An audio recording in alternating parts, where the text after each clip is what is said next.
Check, check, check. All right, is this thing on? Hey, I'm back. Been a little while.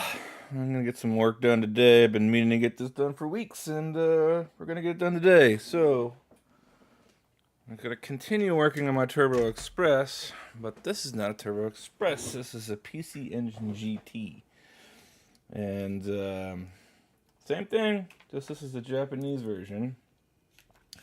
And I'm going to take this one apart today to get some better diagnostics so I can verify some things on my other board and hopefully get that one working. So the other one is still struggling with audio. I installed a new audio amp on it and still nothing. I still have no external audio and no left channel audio. So today what I'm going to do at the very least with these is I have a couple of things I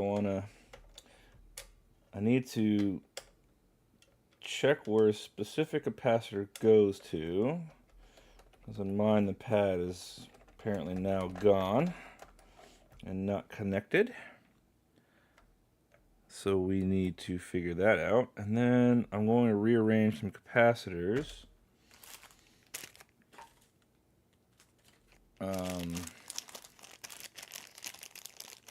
To get them put back to where they need to be. I don't think that'll solve the problem, but we need to get it put back to where it should be sitting at so that we can, rule it out. And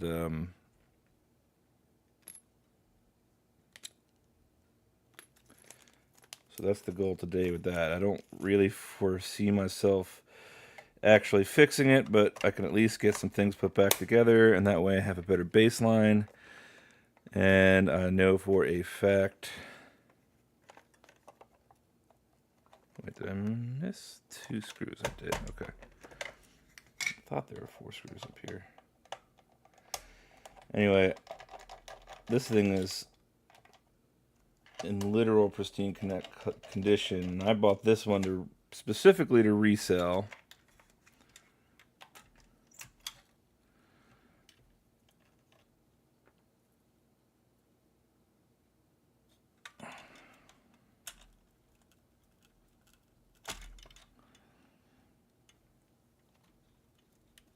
Okay.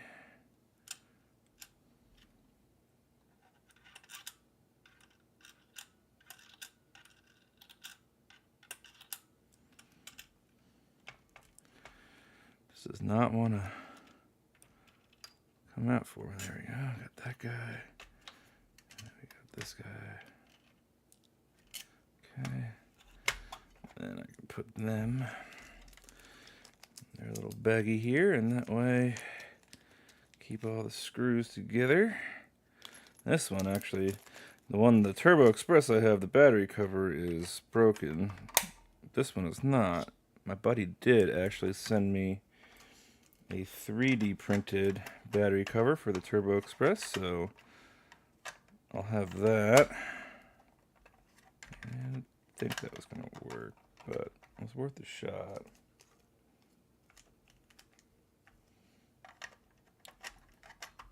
There we go. Okay, that worked. All right, now with this, I got the couple of ribbon cables we got to pay attention for here. Anyway, this thing is in literal magic condition. Besides, obviously, the capacitors.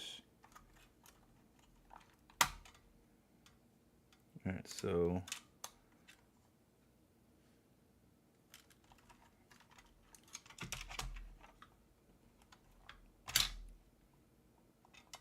these, okay. Well, hopefully I can remember that. I'm just taking a look around here on this other board. That one cap smell like it's leaked.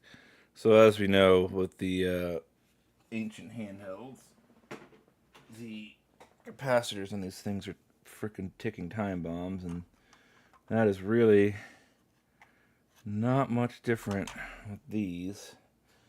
In fact, they're probably worse than the game gears. And this one's just held in by a single screw, and then this guy.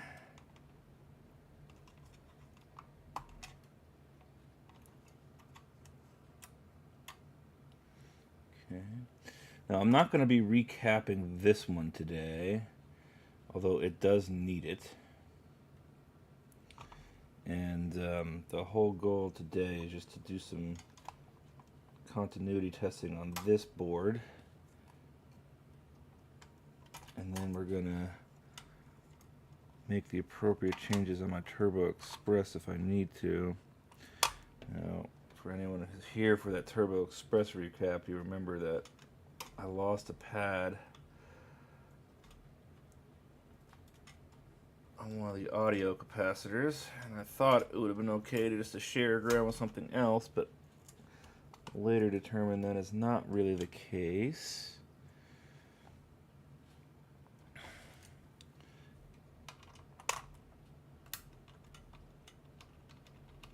So I'm going to move that leg to where it needs to be, and then I discovered there's a capacitor that sits between the contrast wheel right over here. And actually, I probably don't even need to... Well, I wanted to pull it out anyway just to take a look at it, but I technically don't think I need to pull this board out to do what I want to do.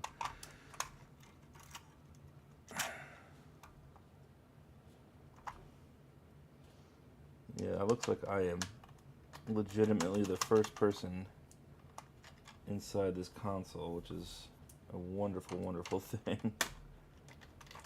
This particular guy came all the way from Japan. Paid about normal prices, maybe a couple bucks higher than I should have, but the condition of this thing is, I don't want to say factory new, but damn near close. There's one very small mark on the plastic and a slight amount of wear on the plastic lens in front of the screen, but other than that, it's as mint as you could possibly get it. So really good condition. Came with a TV tuner and surprisingly also the AC adapter as well, an OEM AC adapter, and that was not even listed in the eBay listing, so that came as a surprise. But that was a huge, huge surprise because they're not that cheap. Not like it's impossible to find a modern replacement for it, but you know, I like having OEM stuff because it just kind of a little bit more valuable and a little bit cooler, a little bit more historical. Alright, so let's just take a quick look around. Oh yeah, boy. So the contrast capacitor is visibly leaking. Everything around the power area is also visibly leaking. It does look like they've used slightly less. Oof. This is going to be a tough rebuild from what I'm seeing. As expected, every single one of these capacitors is fried.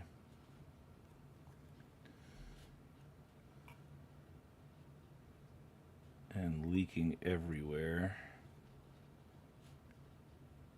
even through the board.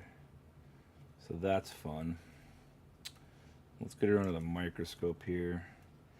I'm just more worried about when I go to pull the actual capacitors off, how bad the damage is going to be. You know, the weird thing is I bought new Pico fuses and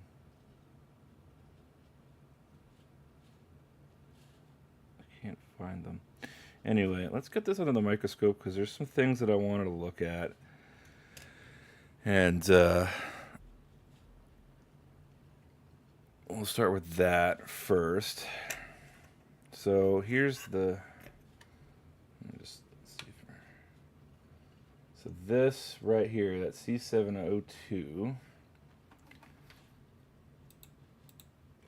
Focus. So that's the capacitor on this side, right here, and boy, you can see just how bad that is. Let me just put this back in the seizure mode so we can just get some autofocus going. Like, that is just really not good.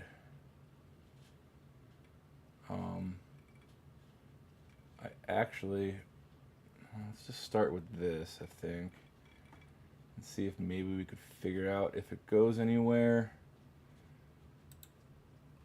Let's see, we could see that the left side is the ground and the right side is the input.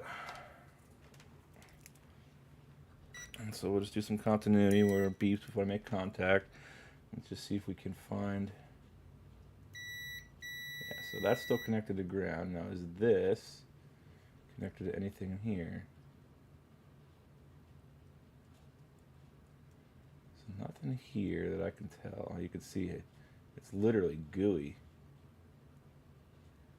Oof. Okay.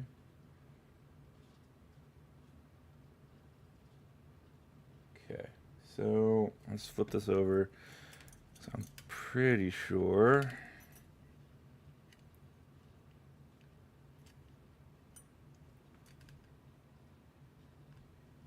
Yeah. So let's see.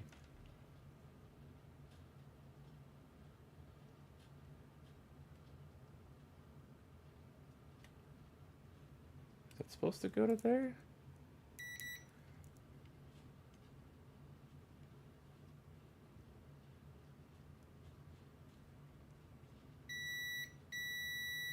Alright, so it's supposed to connect to.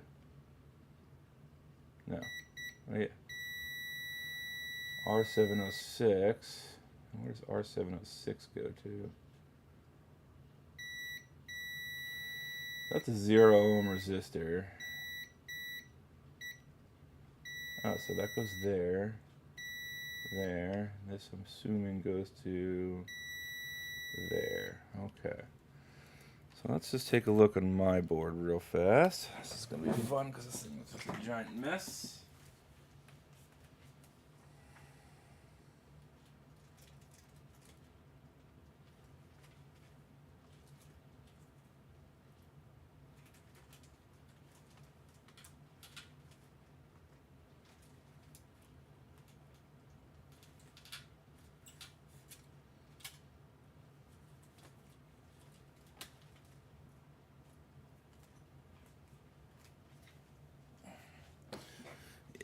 This thing is a literal pain in my butt right now.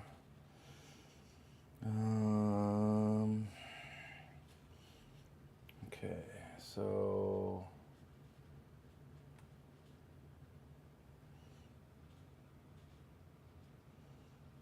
C702 is right there. Now the reason that I'm here is because, let's see, this is the positive side right here, and I noticed the other day that, see how it's wiggling? So that pad underneath must have just lifted. But does it still have, see? No, it's fine.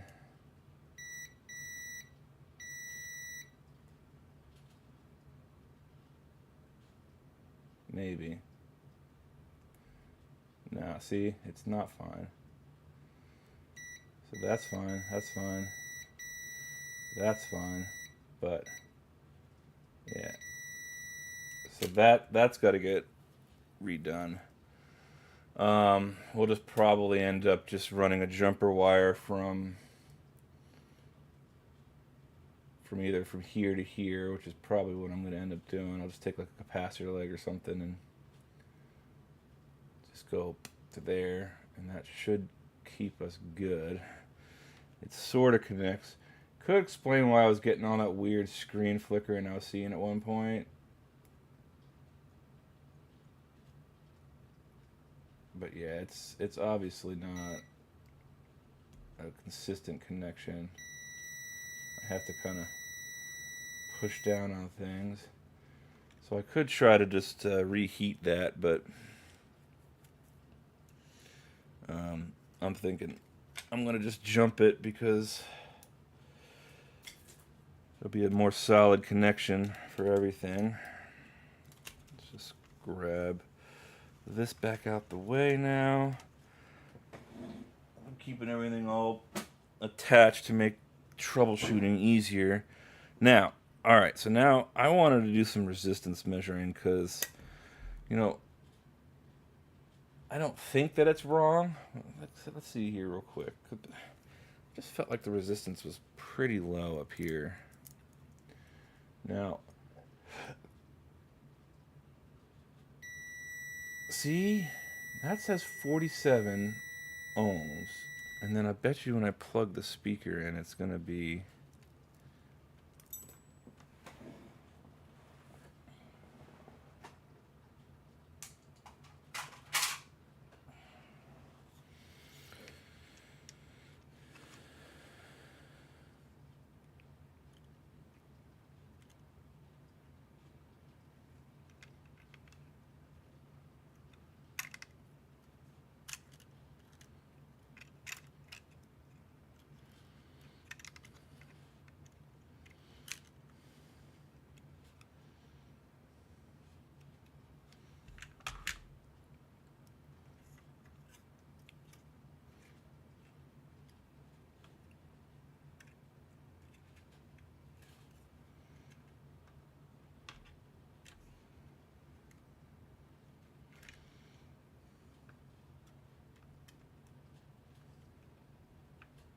Okay, so that does kind of math out, though, if that is the case.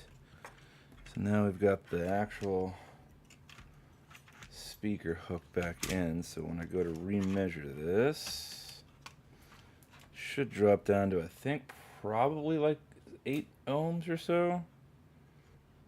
Okay. I can't see anything, so let's get some extra light in there. This is...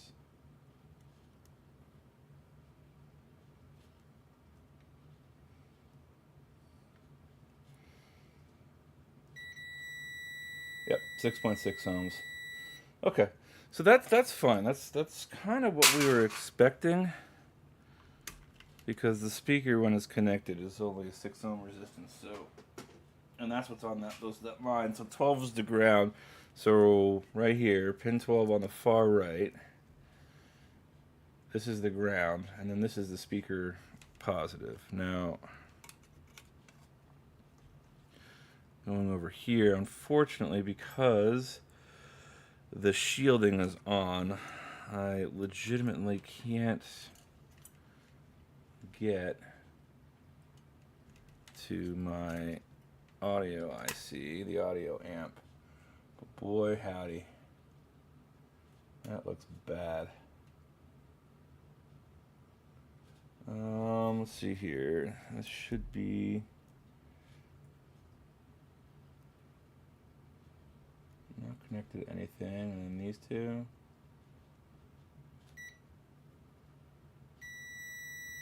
Yeah, all that electrolytic goo that leaked through. This board's gonna need a serious cleaning. But anyway, we should have, I think this is this a ground?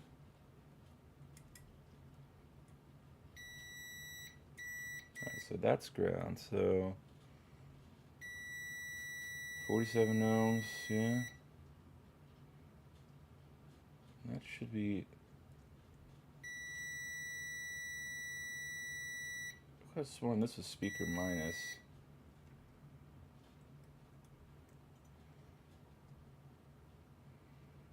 Huh, what's the resistance on that?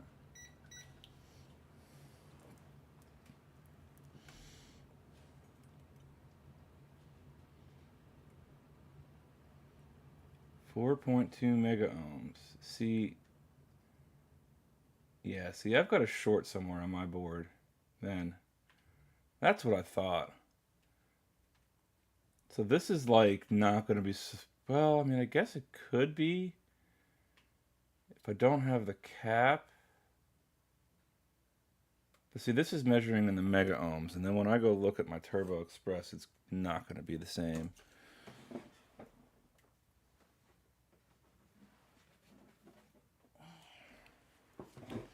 Which is exactly what I was trying to get my point across in freaking help thread, and nobody ever wanted to listen to me. That I just did not seem right that.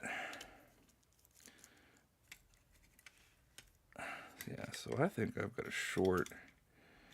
Let's just move this out the way real quick so now we can see here's the lovely area. So the same part in the mask too. It looks gross here. It's just because I haven't really scrubbed anything.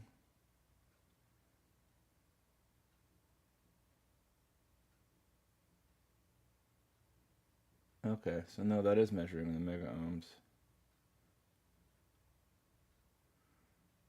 Okay, well that explains that. 48 ohms there, which is kind of what I expected. And then this is mega ohms. Okay, we're good there. Alright, so that explains that. Now, I'm going to have to set this aside.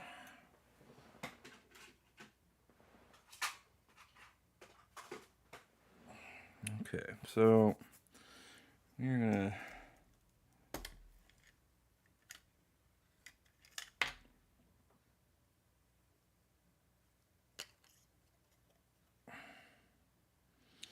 do a couple of things here. And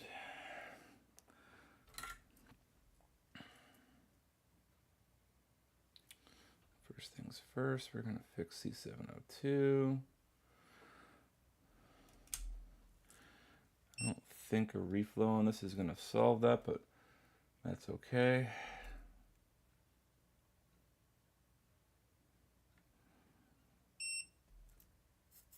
Let's just try it anyway.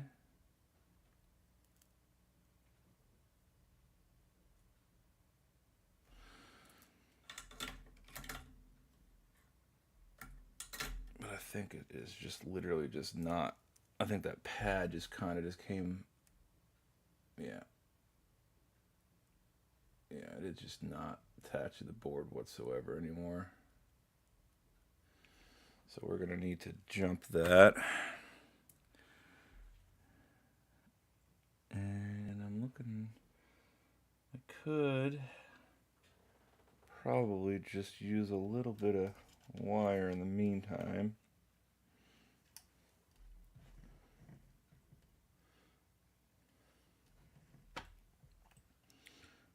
Go right ahead to this passive right here.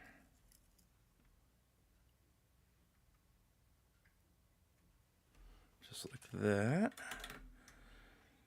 And I can just grab. I'm just more curious if this will solve my issue with the flickering screen or not. Having some issue with the screen kept blacking out, but eventually it would just come back, which to me means that the capacitor was failing to charge properly.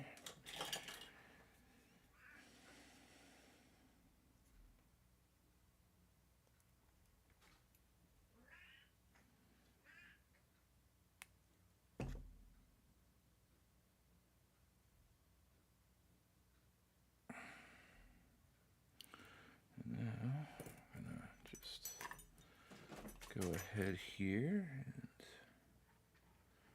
and let's do a little bodge job. Almost just, does kind of make you wonder if I could actually just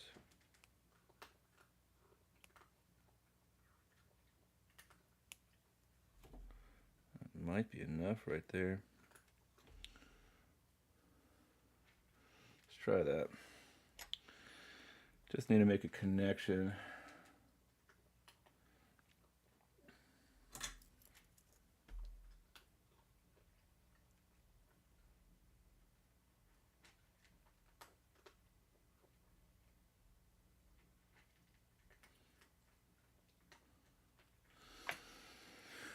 Okay.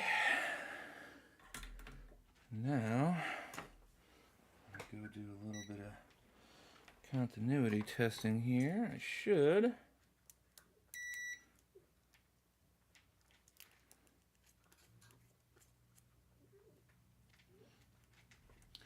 be able to go.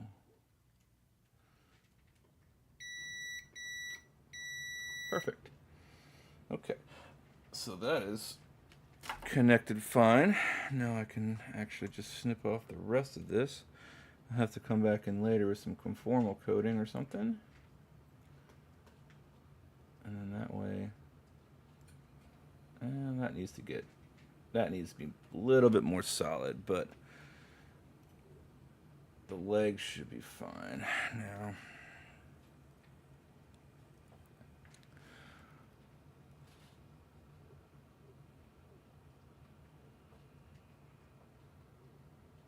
Hell yeah, Ben, man. I'm glad you're enjoying it. I'm glad the console's working for you. And yeah, Kareka 79. Yes, the capacitors are definitely an issue with these old consoles. On this one, though, it's already been recapped, and I'm working through some more issues that we're trying to solve.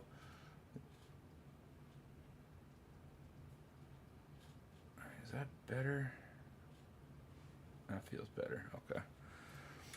I'm just kind of piecing through. When I recapped this one, I did lose a couple of pads, so, and I made a mistake on one of the capacitors, thinking that it just shared a common ground, and it didn't. But now, at least I've restored this connection, so now I'm hoping the flickering I was having is going to go away. So I should now have connection from this resistor all the way to this guy.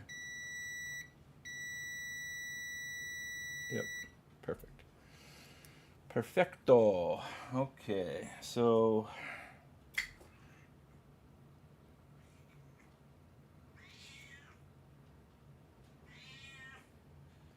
yeah, for sure, man.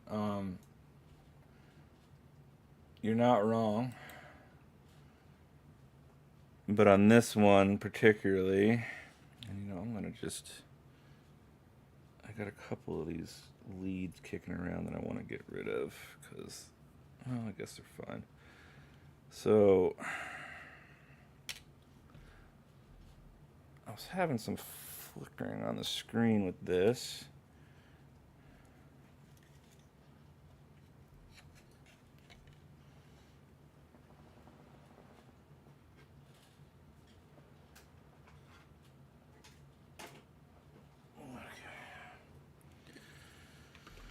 Let's see. Now, I know the audio is not going to work, but well, I don't even have the speaker hooked up at this point anyway.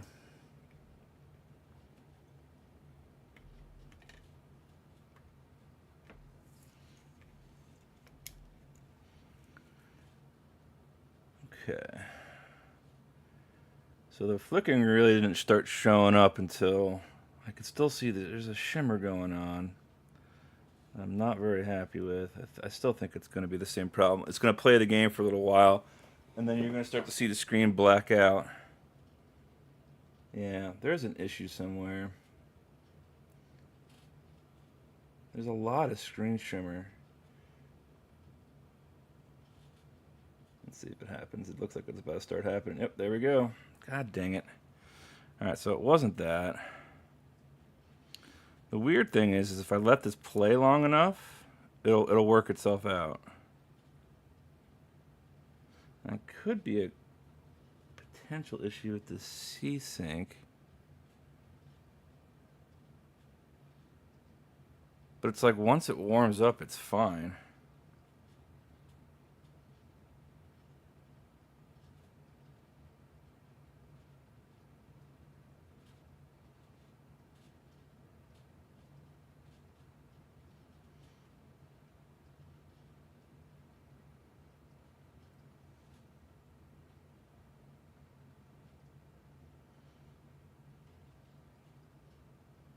Okay, we're gonna let it play through again here.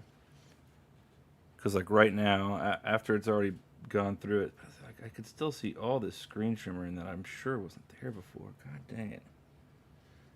I mean, it could just be...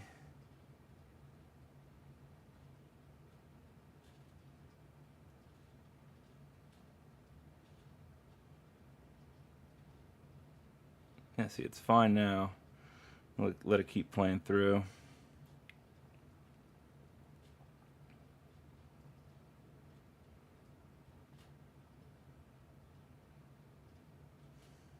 See, even the screen shimmer has gone away now. So it's got to be some sort of capacitor on the video circuit that's not happy. Maybe. Don't know. And I could try with another game too. Oh, now the game just completely froze. I don't even know why I'm wasting my time on this thing.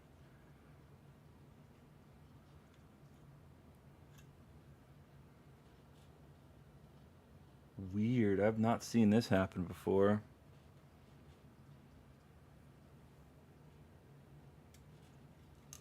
This is just odd.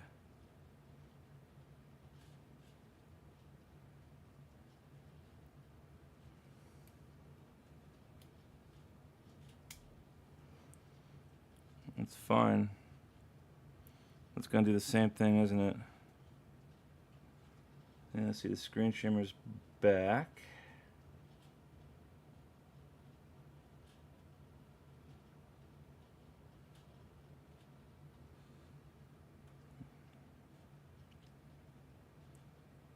No, it's... Wow, something is really wrong with this.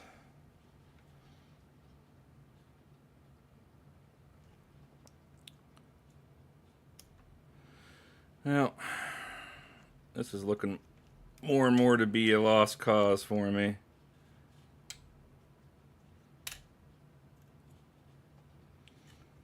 Unfortunately.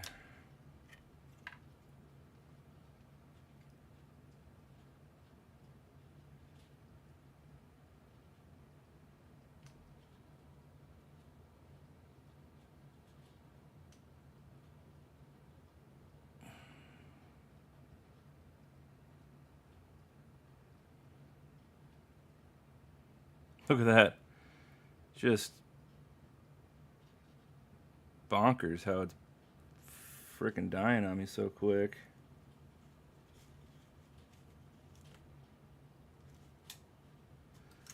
I could try making sure it's not shorting on anything, but...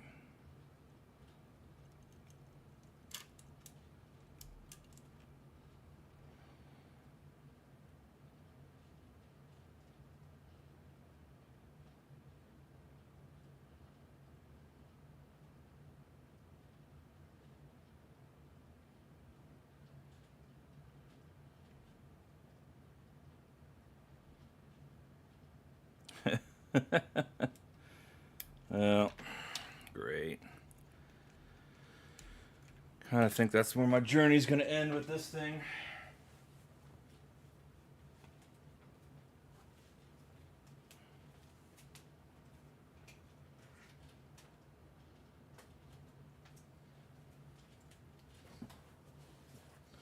Try a different game real fast and see if maybe that has anything to do with it, but I think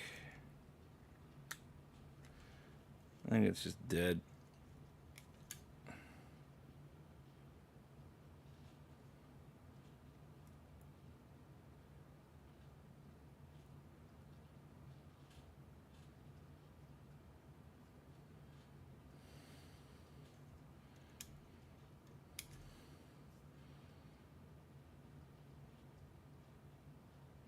Yeah. Either that or the batteries might be dying on it.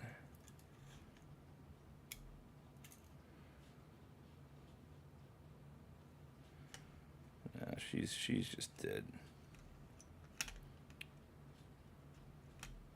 She's dead, Jim.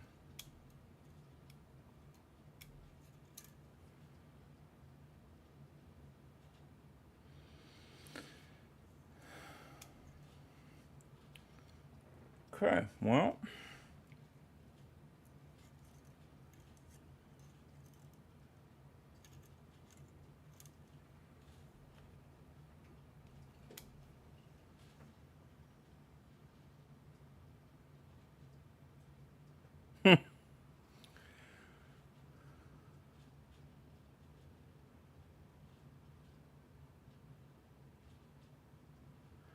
Yeah, I don't know why this is starting to glitch like it now, but it is.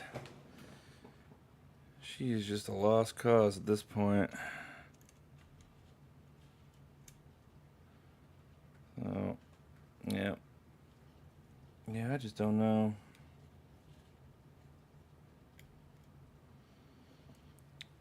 If it's the RGB mod, if it is.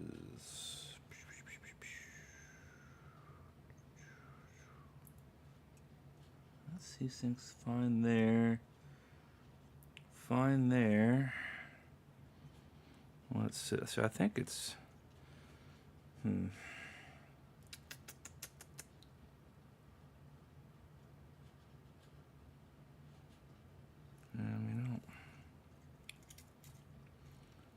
really see this having been an issue. Where that.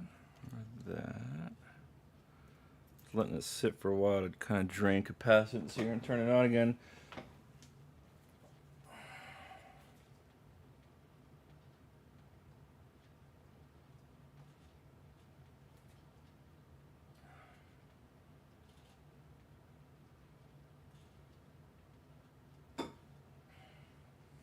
I am not having very much luck with this thing.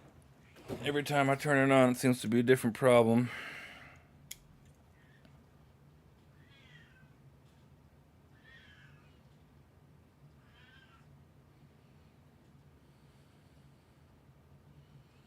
And see, now it's fine. But I guarantee you, if I let it run long enough, yep, there we go. It starts to glitch out.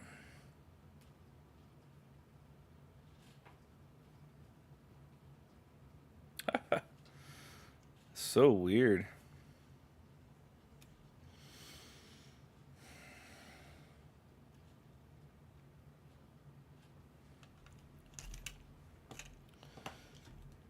So I don't know. I think this thing is just beyond repair at this point.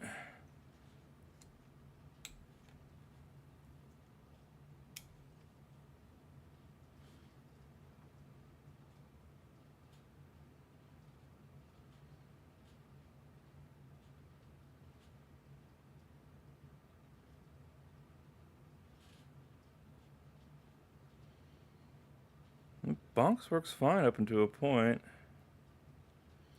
But I can already tell it's about to start glitching out here in a second. Actually, was that enemy not even rendered properly?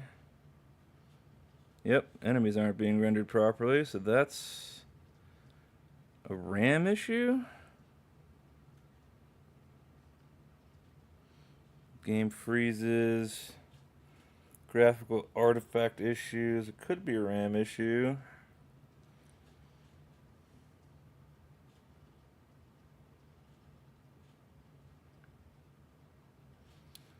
And of course, I could always reverse what I did, but I am moving on because I am legitimately tired of this thing not working.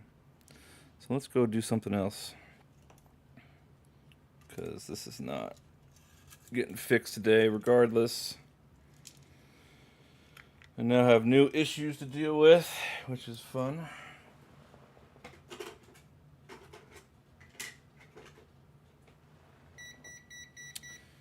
Yeah. Cool. Alright, well, it is what it is.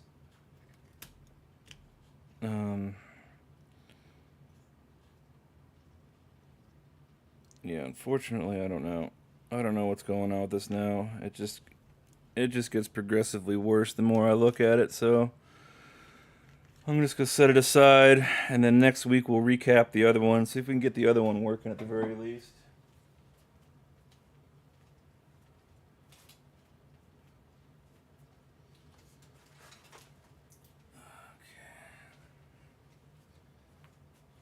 I think For now, though, we'll work on maybe getting this game card reader removed from the Lynx, and then installing the RAM chip and seeing if maybe I can bring this thing back to life, because that's where I got stopped on this one last time, was I couldn't get to the RAM chip that I needed to get to.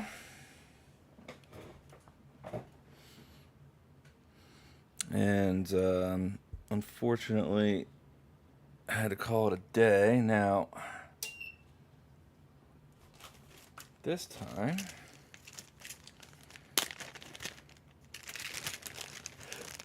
I have myself a nice desoldering gun tip cleaner, so hopefully we can get this desoldered without too much of a hassle.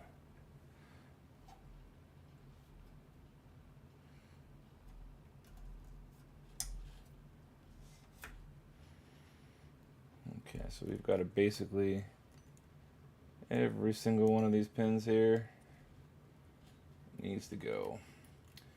So this is going to be a not so fun job, and I think it's probably gonna, yeah, we're gonna run into a slight issue maybe with those plastic headers there at the end, but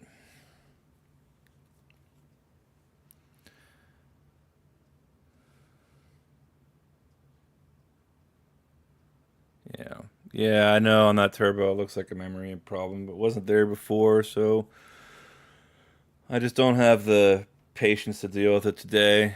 It's not going to get solved, so in a short time that I have to spend on stuff today, I'd rather get this done.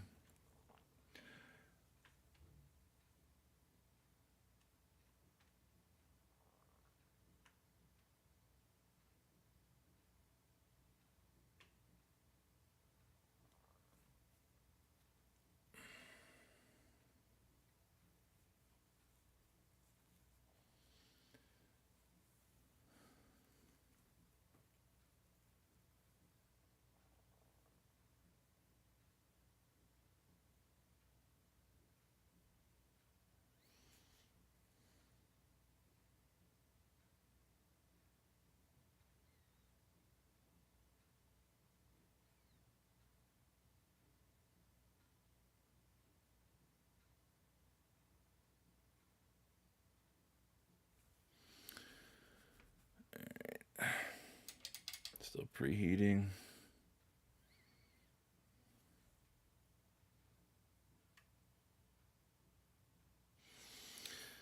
I am happy to be able to clean out this thing now.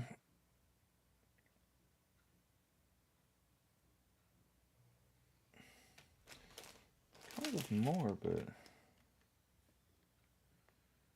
oh, I guess I just shove it through the spring. No, because that's attached. How the heck do I make it work with these? I guess you don't.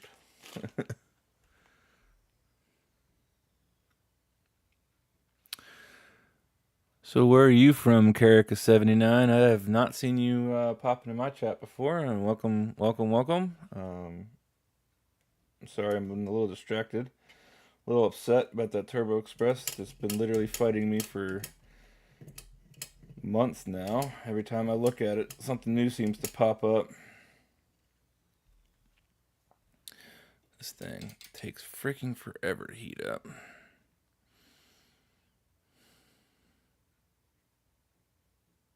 Portugal. How'd you find me? You are a long way from where I'm at in Arkansas.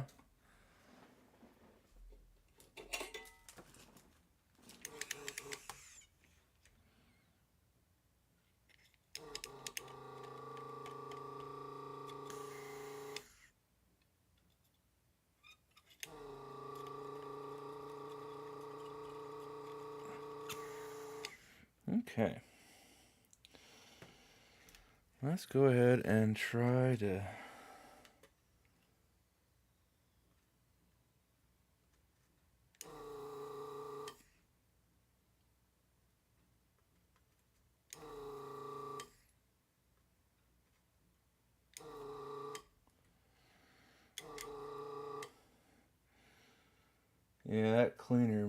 makes a difference. Let me tell you.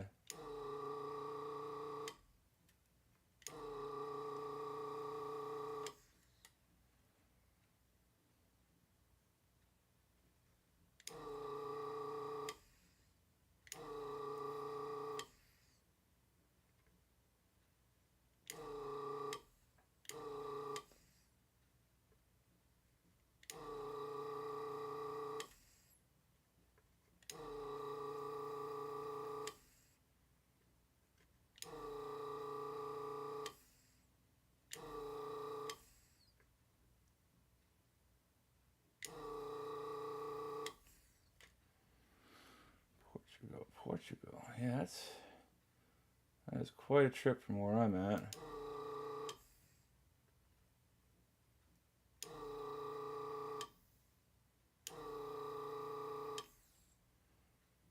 But definitely glad to have you here.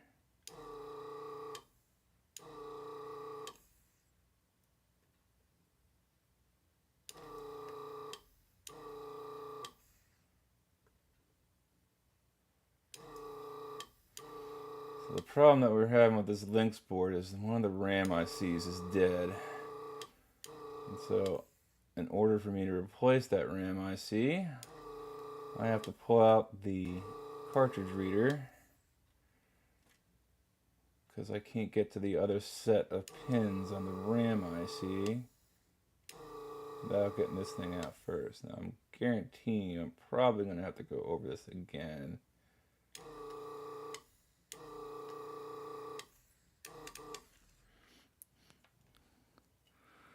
One of your videos popped up in my YouTube searches. Well, that's cool.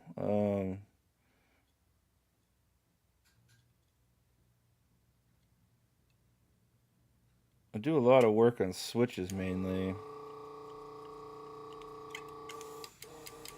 It's kind of my one area of slight expertise, but mainly I just like to fix things as best I can. Ooh.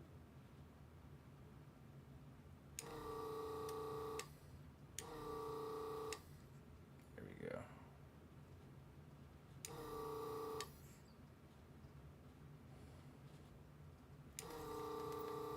But it is definitely good to have you.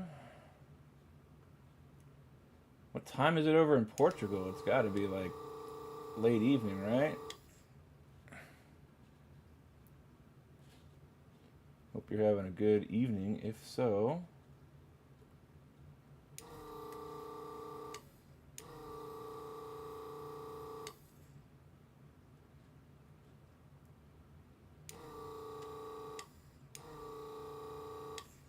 that old rosin flux, man, has a very distinct smell to it, let me tell you.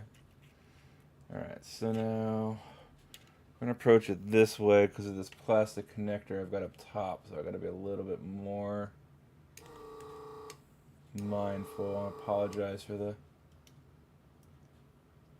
out of focus a little bit here.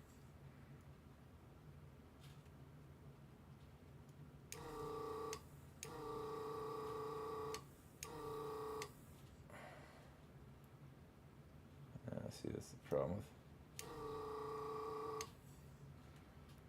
going out of focus. Oh, 7:30? Okay. Not bad. Mid-evening. That's usually when I'm hopping on the PC to go play some games with my friends.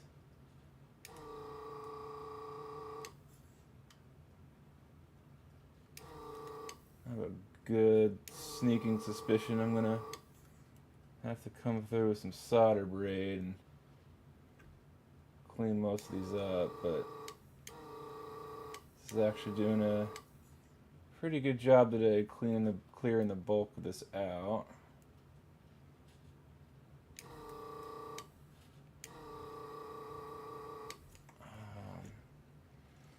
Yeah, see, like that's where it's in focus, but I kind of need to tilt it just a bit.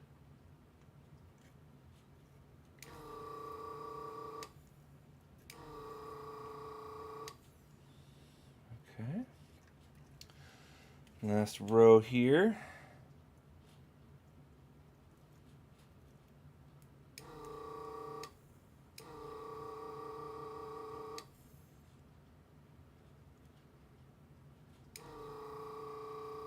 So are you a repair tech yourself? Are you a little hobbyist like I am, or are you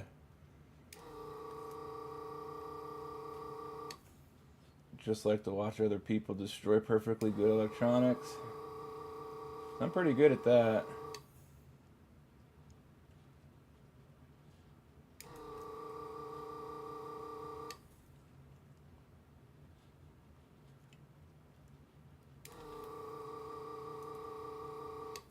It's a little tight in here.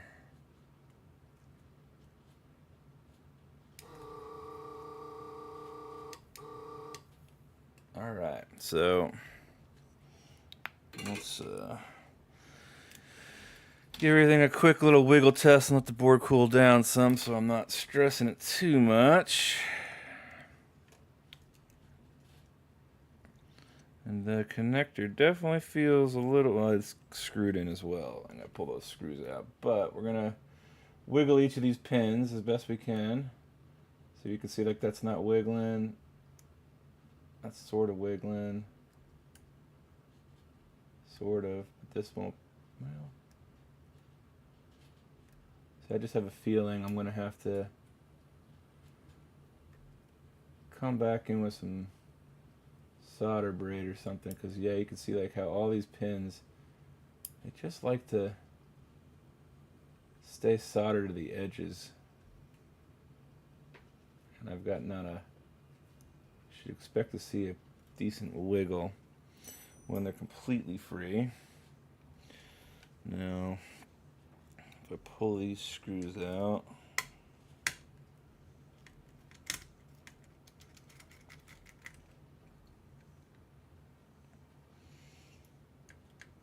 I'm gonna use a slightly bigger bit here.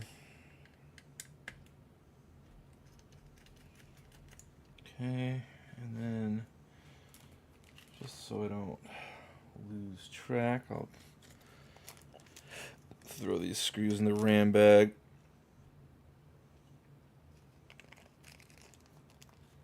Laptop repair technician. Okay, my man.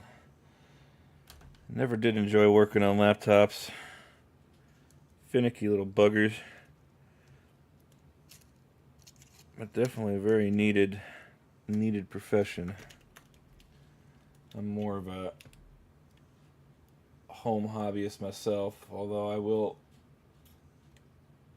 work on people's stuff if I feel like it's within my skill set. It's not my favorite thing to do simply because I'm not a real repair shop, so that's, if something goes wrong, I don't want to ruin somebody's equipment.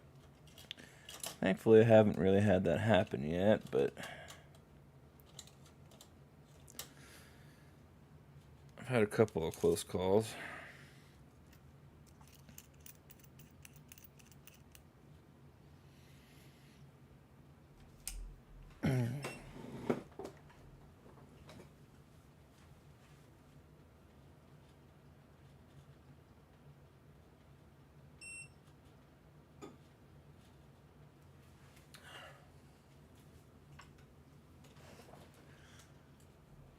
Okay. All right, so let's just see here real quick. Just a quick more visual inspection, and probably should turn my autofocus on. But yeah, it's like especially this guy at the end here. That's definitely needing another hit with the solder gun. Might just try a manual pump on these.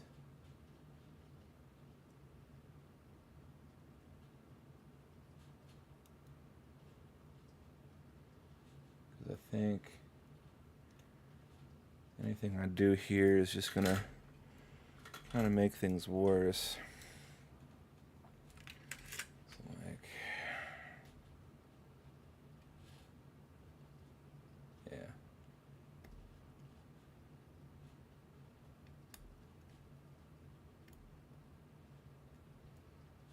Let's just go ahead and do it the old-fashioned way.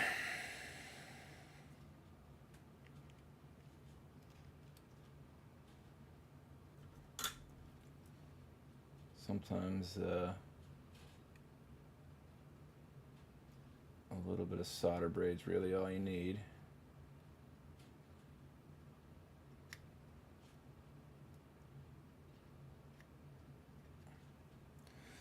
A little tricky doing it kind of backwards here, but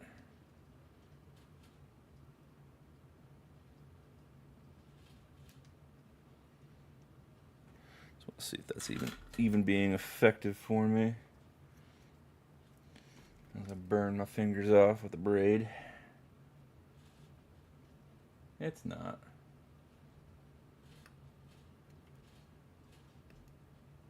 I'll just take a quick look over here. See if maybe we can see.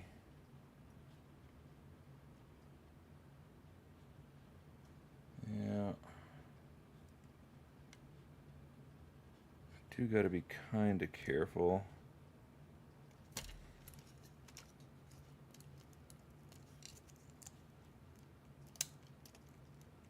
And it's not.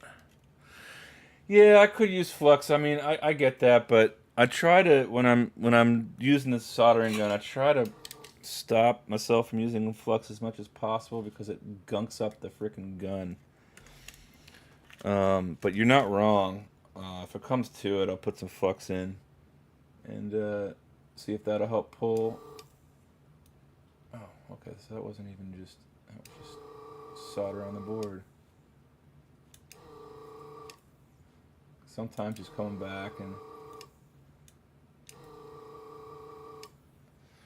wiggling it a little bit. You know, you just don't want the. See, like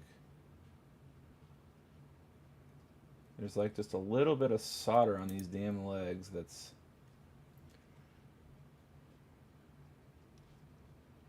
Like that's good, I think. I'm seeing like wiggle. Like that's fine. That's fine. That needs love. No, see, that's not fine. So, like, you could see how moving in that, and that's perfectly free. So is that. That's not. But yeah, so like if I take a little bit of flux here.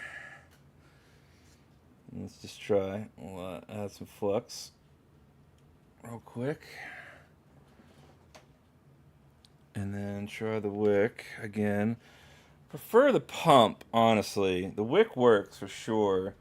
Problem with the wick is it's kind of a pain in the ass, but if it draws the solder back up to the pad, it'll just jam the pin back to where it was.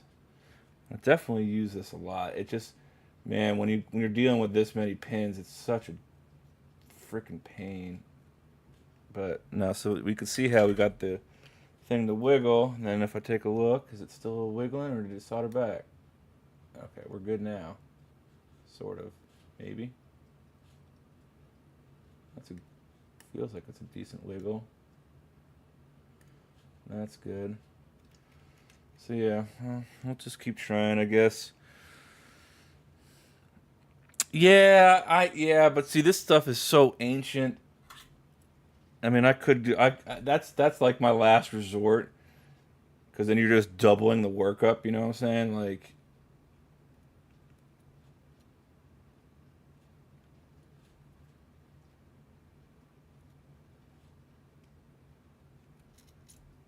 definitely all techniques I'm pretty familiar with. And this solder is pretty cooperative, surprisingly, for factory solder.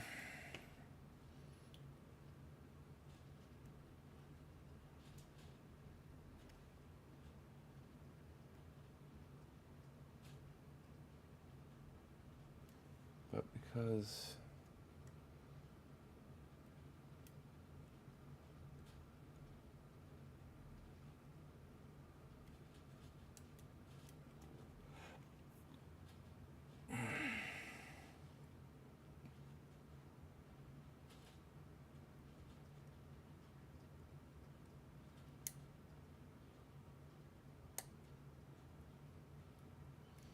sometimes the old brute force method is all you really need.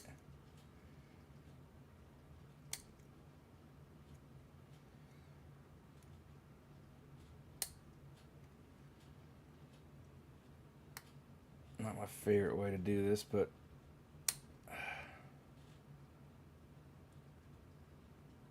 yeah, that one needs love. That one right there. Sometimes it's like solder is a very weak bond, so sometimes it just takes a little bit of pressure and just break the bond and you're good. Let's go ahead and see if we can't suck up whatever's waiting on this one real fast. Perfect. Yeah. For sure. It's always a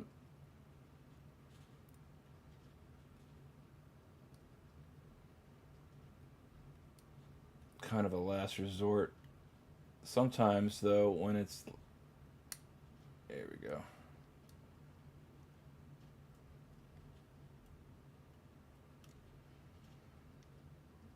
Sometimes when I don't have a lot of pins to deal with, that's exactly what I do.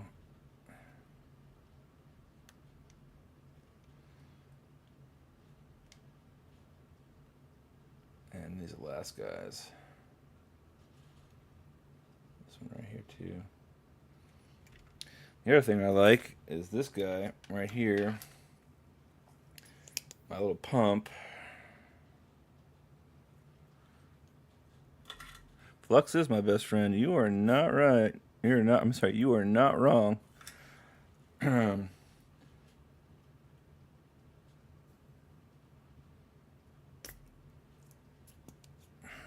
is this thing clogged too?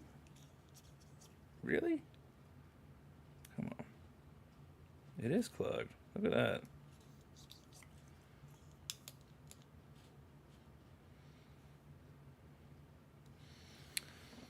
Big old clog here. I'll clean this out.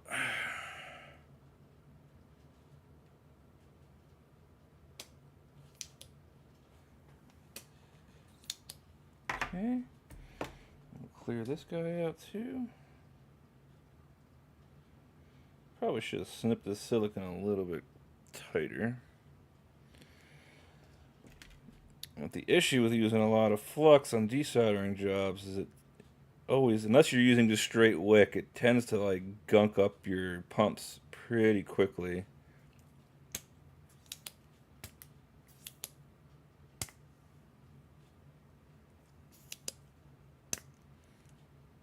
Let's try again. Be a little sad if this thing ended up breaking on me because this is a great tool.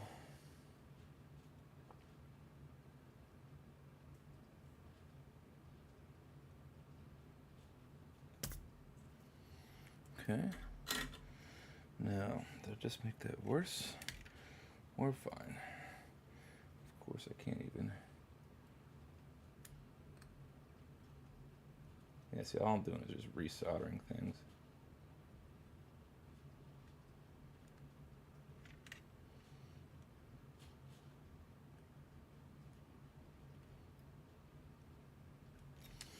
All right.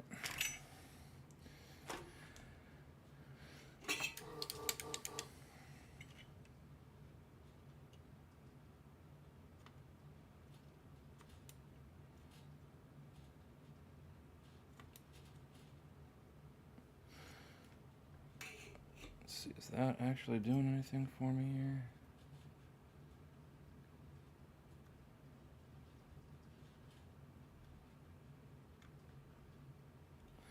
Does not appear so. Just does not want to let these.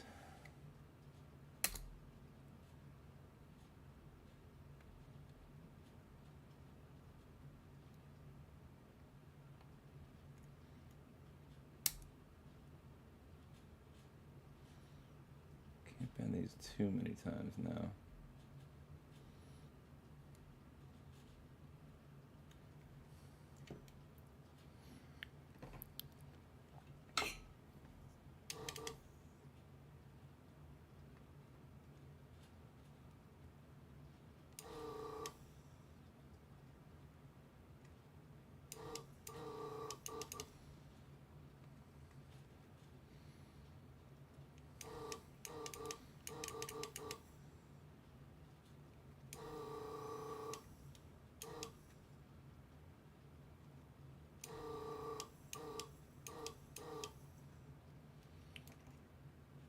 problem that I'm having. Still think it's not letting go at the top there.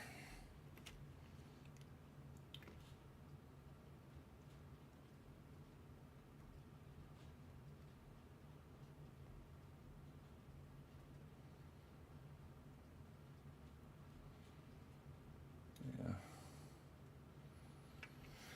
It's just being a pain. Pain.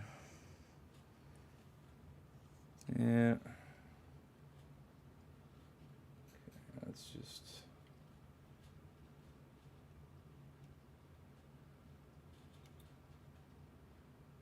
come through a little bit of flux again.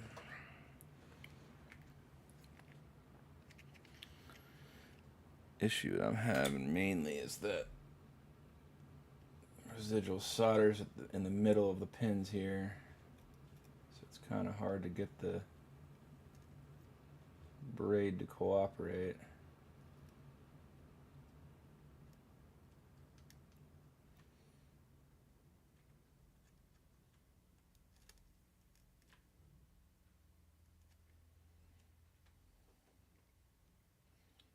And then last but not least, okay, so end of the day, if I've got a...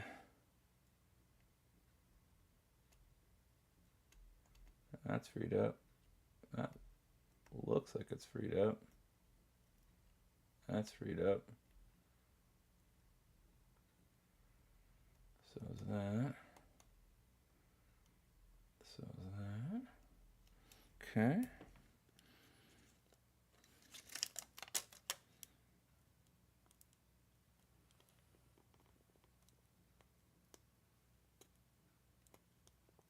Okay, still pretty connected on the back side is my guess.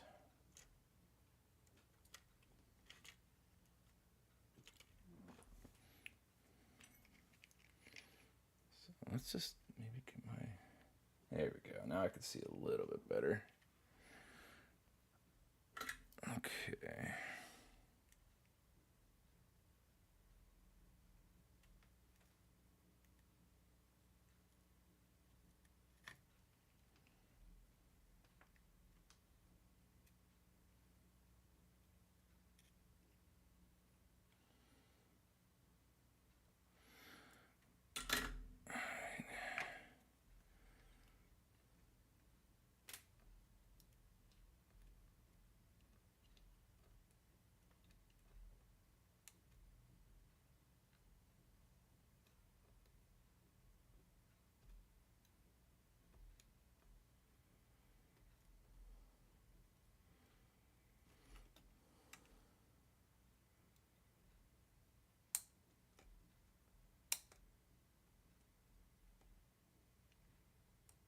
Okay, so is it just this last guy?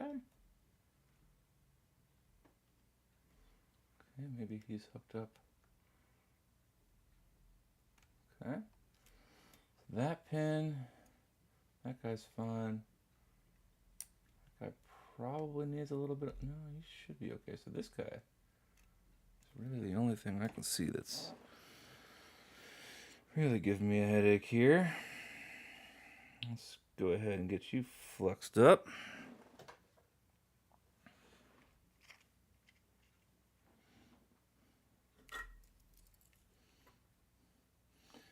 I did add in a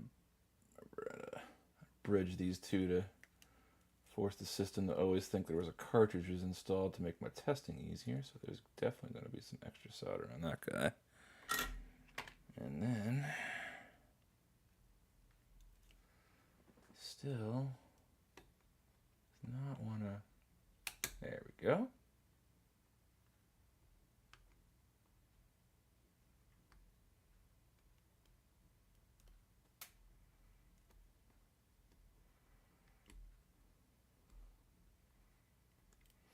All right, well,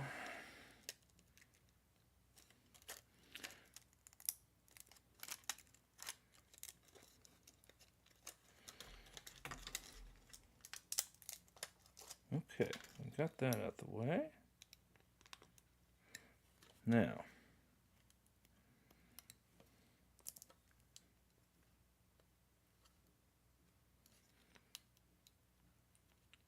it's like almost there. I got that crappy shielding in the way.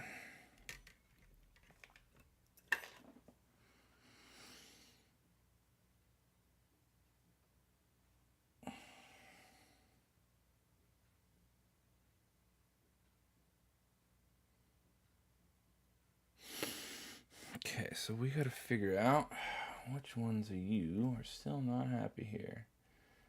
Feels like it's more the middle pins.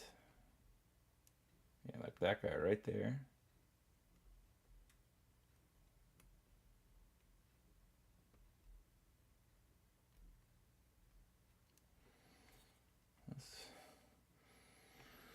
Let's hit these guys up with some more.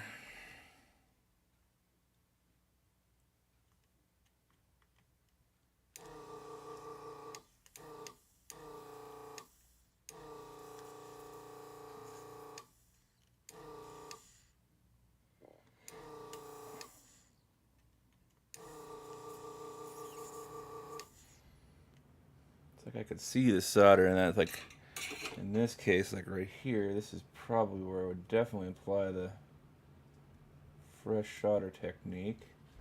Well, we're going to try one more time with some braid here.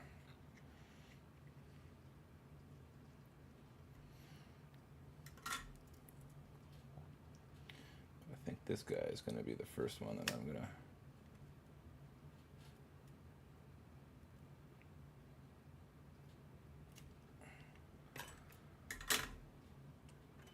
reapply some solder to. Oh, that might have gotten it though. That's free now. That's good. Good, good, good, good, good. Okay. No, still. Okay. There we go. There we go. Just doing a quick visual inspection just to make sure I didn't screw things up too bad. And we'll take a look at the board. And board itself looks good.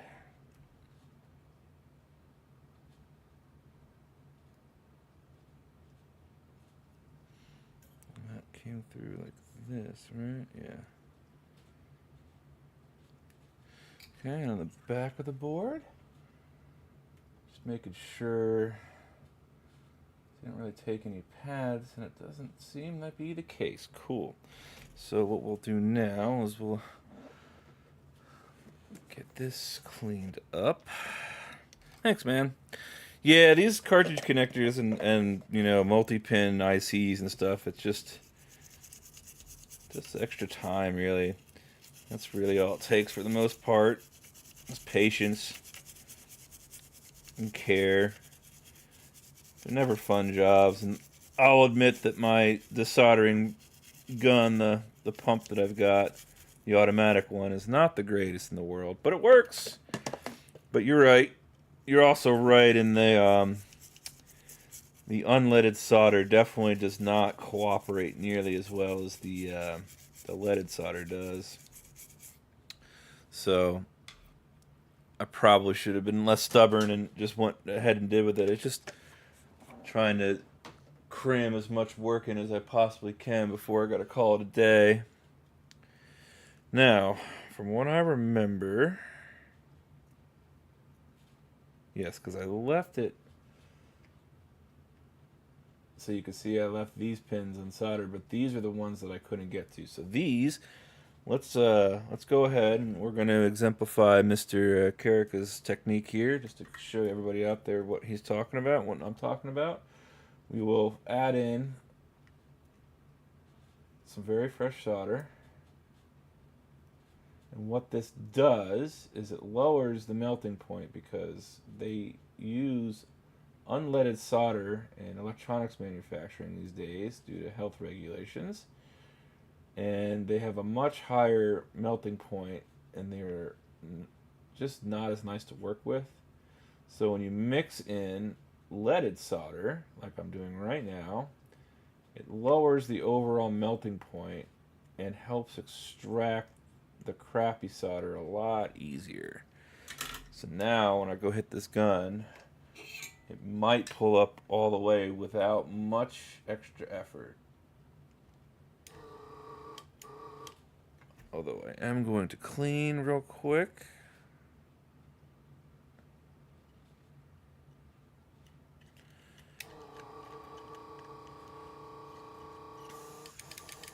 Yeah, you want to hear a nice good hiss from your desoldering gun to let you know it's not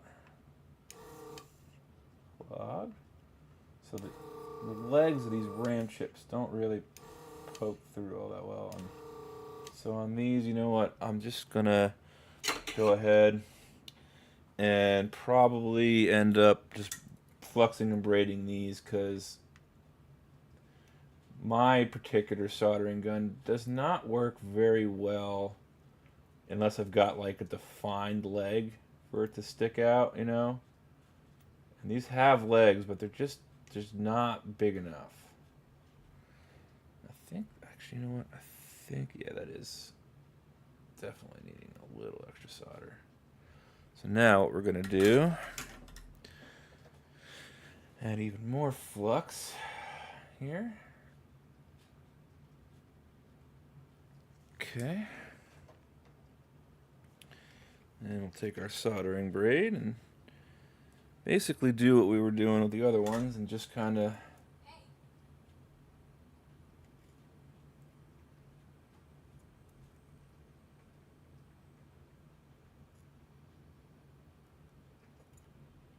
see, it's here. Well, let's declog this braid. Sometimes when you use braid that's already got solder on it, it transfers or doesn't suck up the. Let's clean the tip too. That way we don't have any residual solder on this tip, so.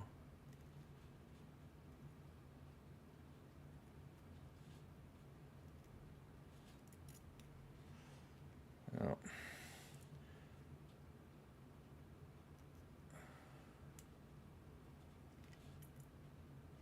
That came up pretty good. You can see how it leaves all those joints nice and shiny because that's the quality Kester solder I'm using. Nice leaded solder and flux. As Mr. Karika said, flux is your friend. He is not wrong. Flux makes all of your life easier in the soldering world. See, this is just the problem when you mix in solder is you do end up with a lot of extra solder, so it does kind of slow the process down a little bit, but it just means you gotta use a little bit more braid.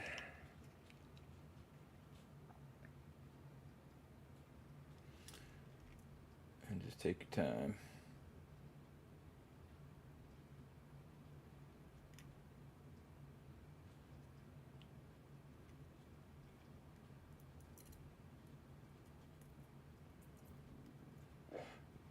We could start to see those through holes opening up.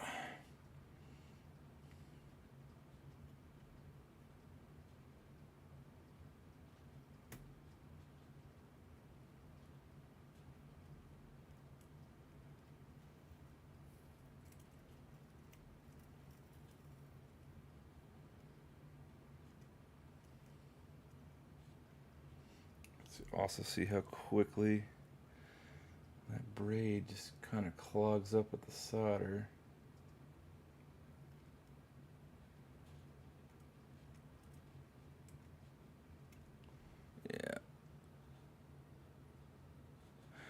Yeah, it's yeah.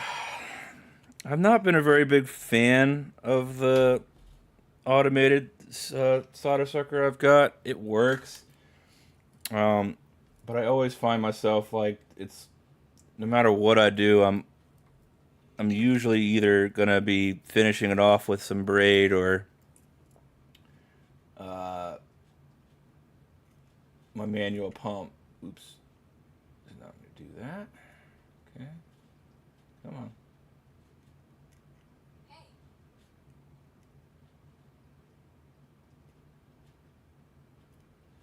Okay. So I still see a couple I've got to go back over here. Come on. So I'm just, there we go. It's hard for me to, just not getting a good enough purchase on this pin to,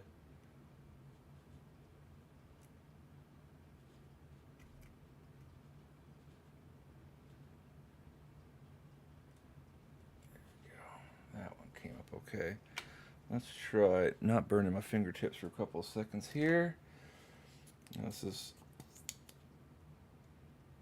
I love this pump, but it is now starting to get clogged up as well.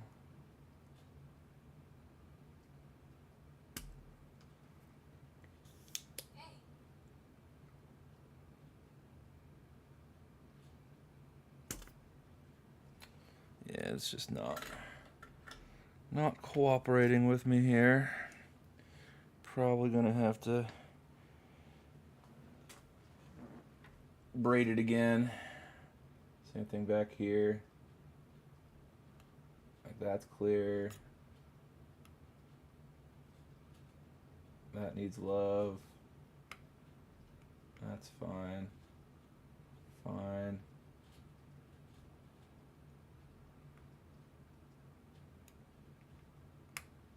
Problem is that I can't. Nah, see, that's exactly what I was trying to avoid.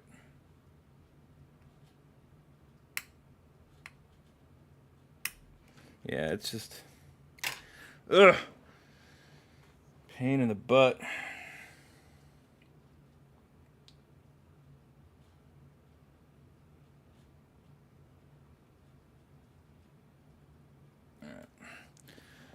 Just got to keep going over it. I might actually even end up switching to potentially a smaller tip, which might do me some better.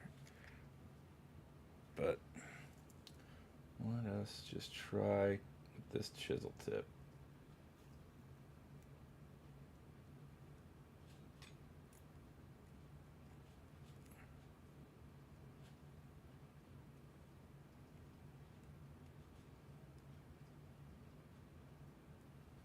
Okay.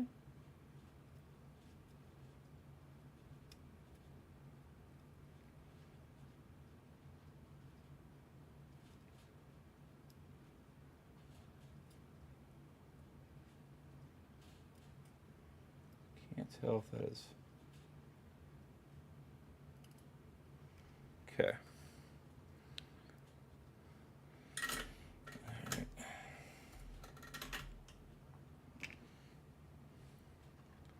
Okay, so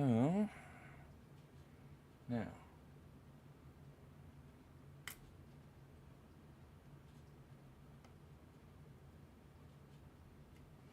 not resoldered. That's good. That's still stuck, and that is still stuck. Just cannot seem to get you to break off, huh?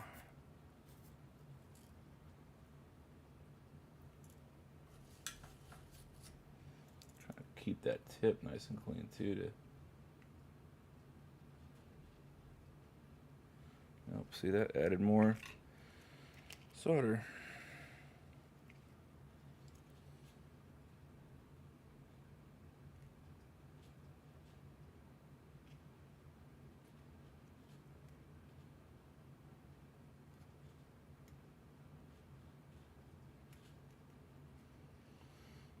Just you could see it, like it does not. I guess I could reflood it and then see if that'll work.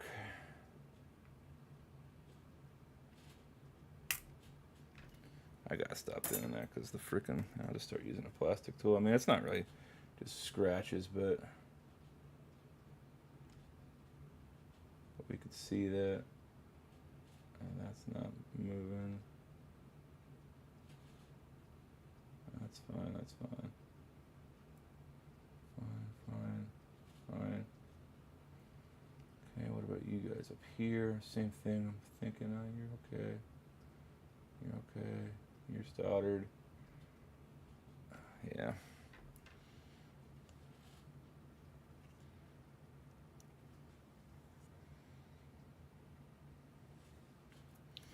Well, could try that.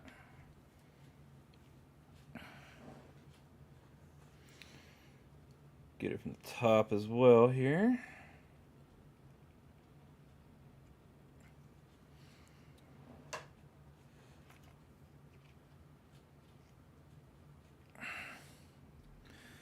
This will help a little bit because sometimes it can't suck this solder through the board. If I just do it this way.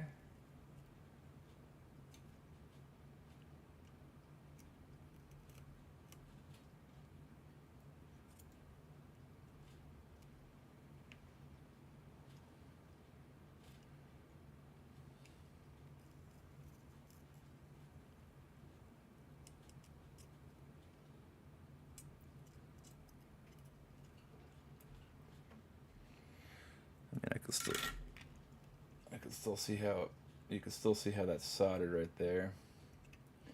Whereas that's kind of what you want to see is those nice open holes, and we can see that we're not really getting that here.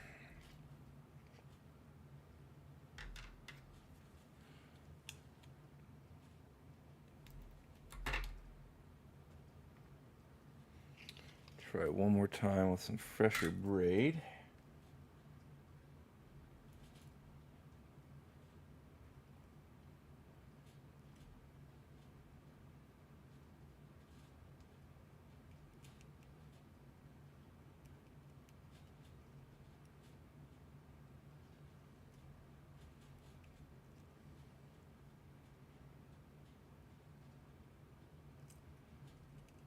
We're slowly getting there. Very slowly. Clearing this out. Okay.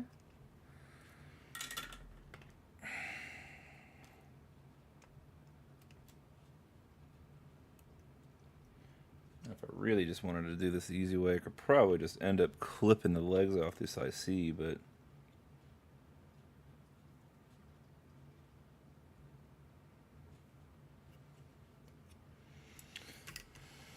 alright, it's starting to get a little.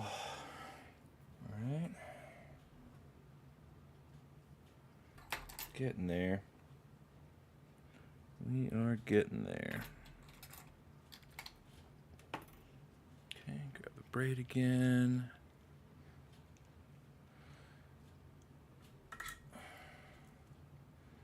Basically just got to do the same thing.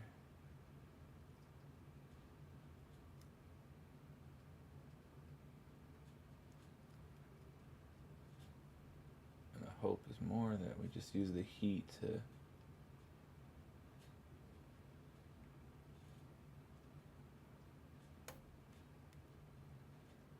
draw the solder out now over here. Looking okay now.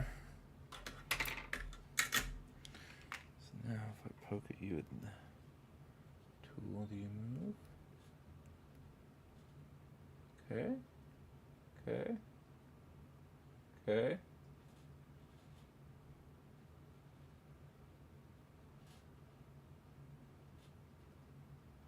No. Okay. Still soldered. So we need to go through from the other side.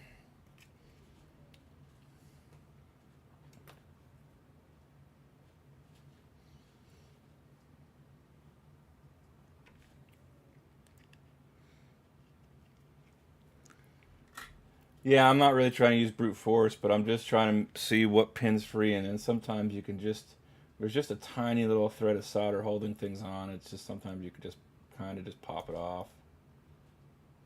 but okay, now this guy.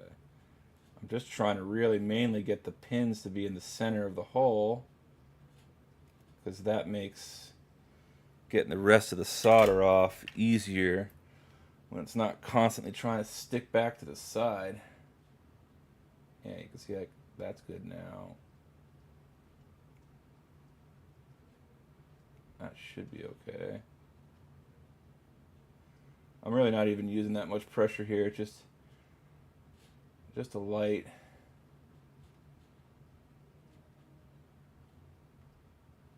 Okay, so that's all good. Now these guys are gonna need some of the same love. You know, end of the day, if I gotta come back in here and fill these with fresh solder, I will.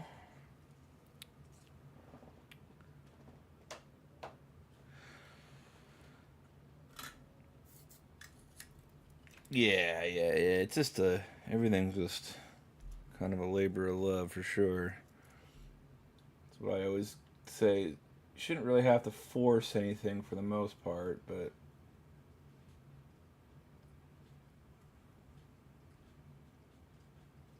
it's the moment you start forcing things is when things start to kind of break down on you. So let's flip this around real quick.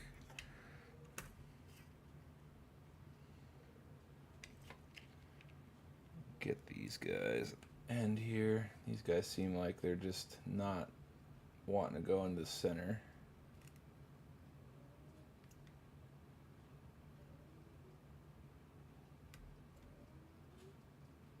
Okay. Guys at the end here, I'm not sure if you...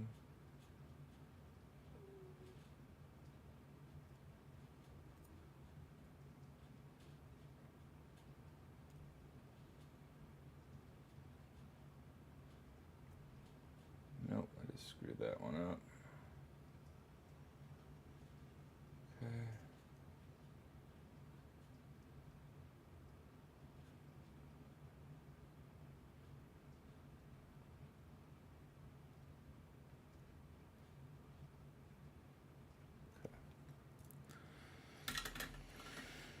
Alright, so let's try this again. Give them a little wiggle test here. Yeah. Okay.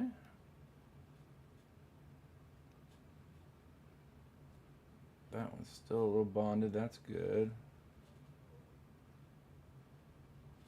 That guy's still soldered. You're not.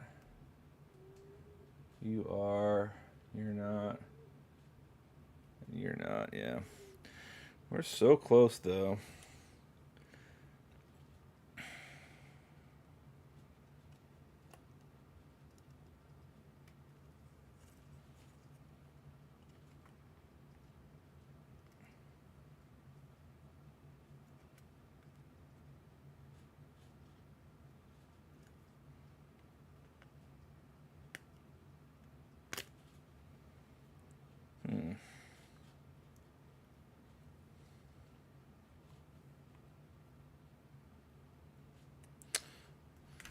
Boy. Okay, so what is still soldered here? Is it these at the end? Just seeing it. I mean, that looks fine.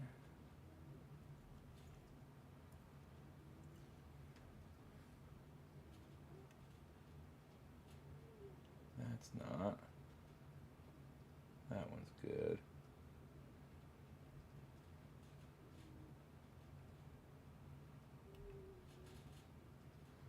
That's not. That's fine. So let's just keep going here. Now I could take a look at the other side again.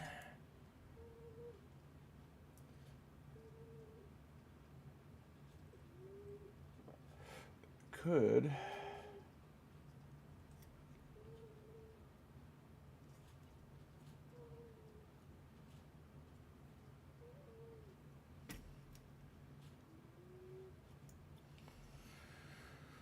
Okay.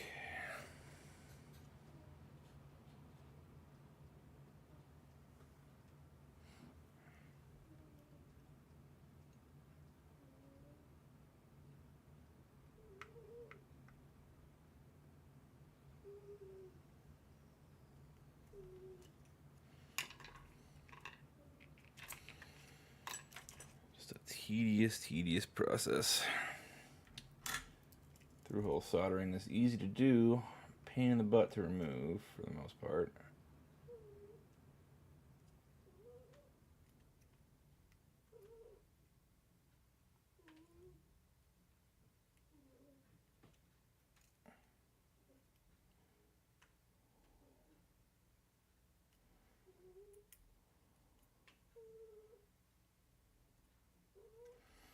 Okay.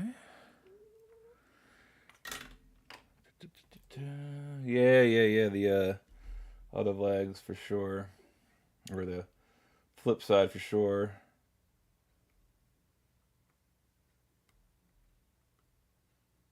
Yeah, like that guy in the middle, probably. This guy's still holding on, so yeah. Yeah, might as well just try to do this again. Let's see if we can't get some more to...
Definitely gonna have to start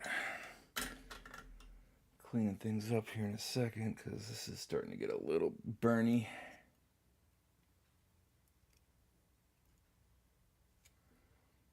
Some of these legs are just...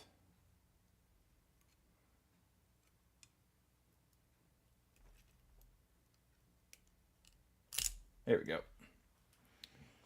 Sometimes that's all you need is a little tiny bit of brute force. Now, crappy thing is I flung it off into Narnia, so I don't know where it went. Oh, there it is. It's on the board. So after all that mess, there's what I pulled out.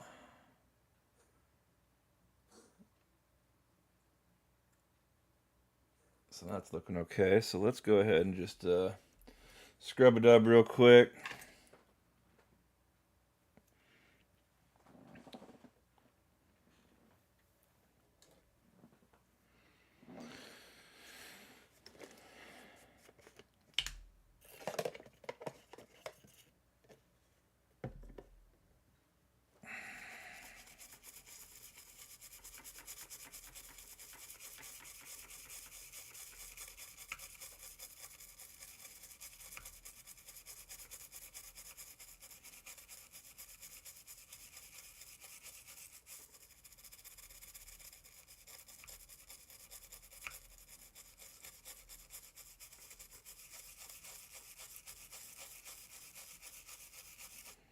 Okay. Yeah, I got a little bit of heat damage to the conformal coating, but really not a huge deal. Now, I might have to come through and clear out some of these holes again still because they're not completely there yet. So actually, before I go too crazy with the cleaning, let's just go ahead and do that. Let's get some very fresh braid here. So like all these kind of like malformed holes, we'll just tap them up a little bit here. That guy, and this guy at the end right here.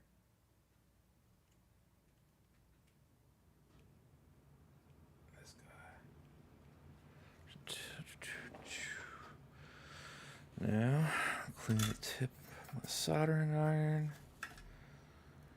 Then we are going to just go ahead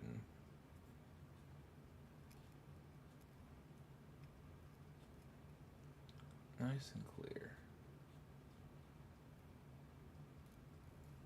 Perfect. Last but not least, although I'm seeing one that I might. I need to reposition this tip a little bit here.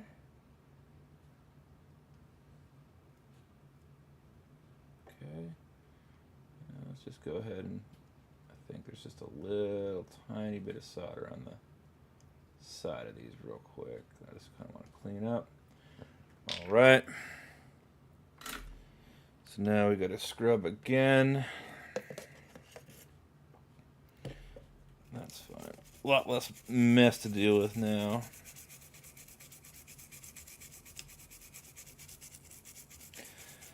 Fortunately, this stuff, once the flux really starts to burn, it is a very big pain to get off.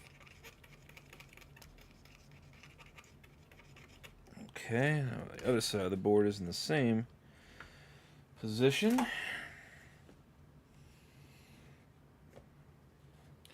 Neutralize this with some flux and just scrub away. Might have to add a little bit of heat in some of these spots, but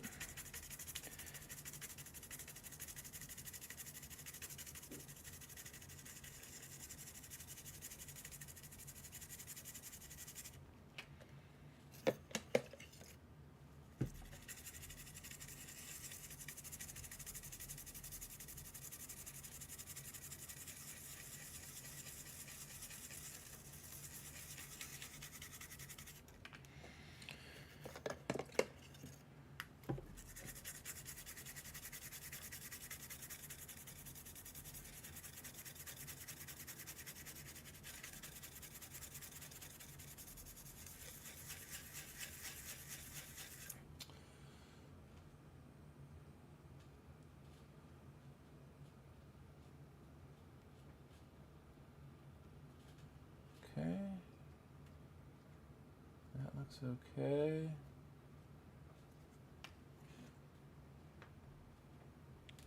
All right, just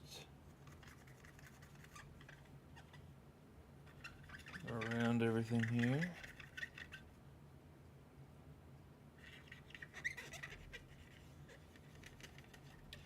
Soak up anything residual. Got a whole lot of alcohol that went through the other side of the board, so that's now nice and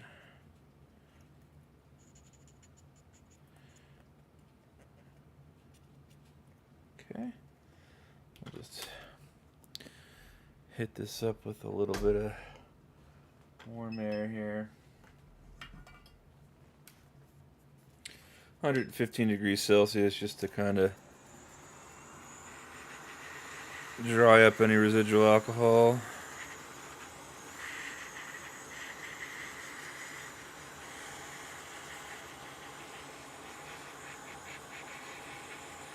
Not a completely necessary step, but I like to do it just in case. Alcohol is non-conductive, but the 1% of water that's in it is, so sometimes you can get a little unlucky, but for the most part you're usually safe. I did short out a Nintendo Switchboard one day that I was not too happy about, but that's on me.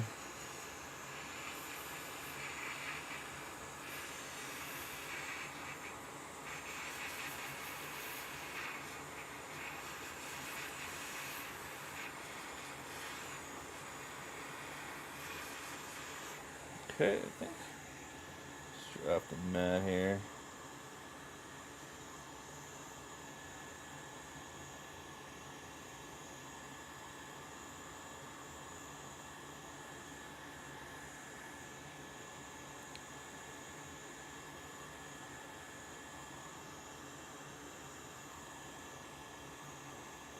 Still alive.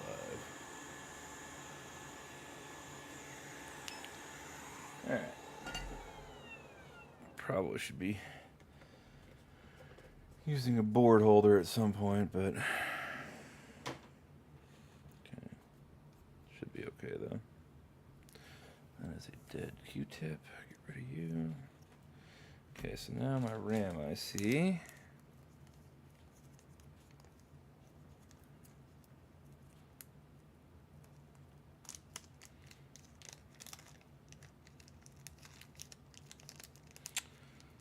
These are fresh RAM chips. If I could get one out. Both of them anyway at this point. And you can procure these from Retro 6 if you can't find them on your normal parts supplier,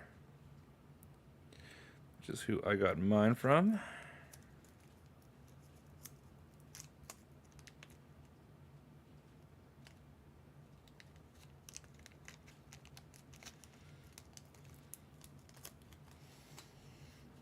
Okay, I'll go wash my hands real fast.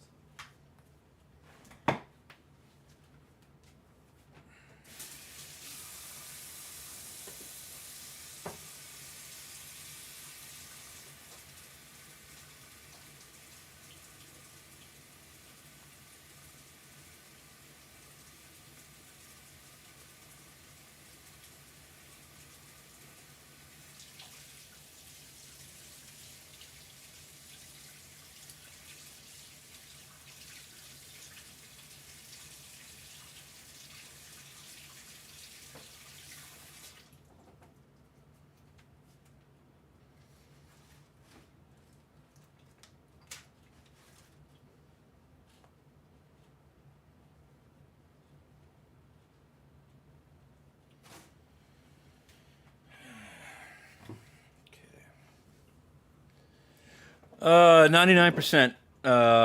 I mean, the brand is just some random brand I got off of Amazon. Right now it says Solimo, but yeah, I stick with 99% isopropyl alcohol. And generally, oh, what the heck? Thinking that's how it's supposed to go. Let's get you back under the microscope here. So normally these, so I think that's right. So that one's a sharp and this is sharp. So yeah, same RAM. So the same pin ones at the top here, right? Right. So you can pin one there, big dot, big dot. So this should be good.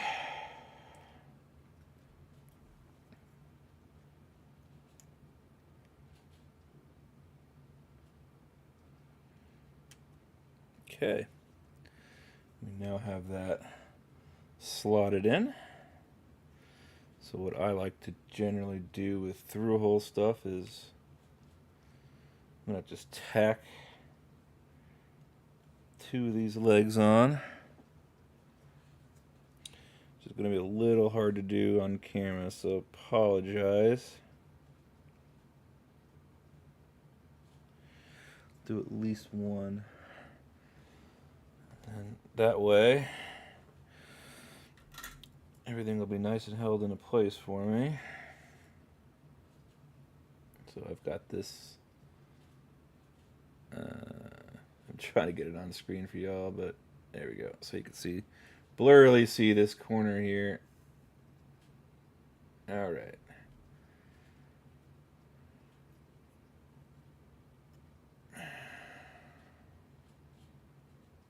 Is it okay? It should be fine. I'm just doing a quick.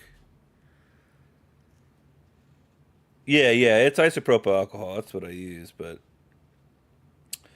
every once in a while when I'm cleaning off heavy corrosion, I'll use a hexane blend, otherwise known as electrical contact cleaner.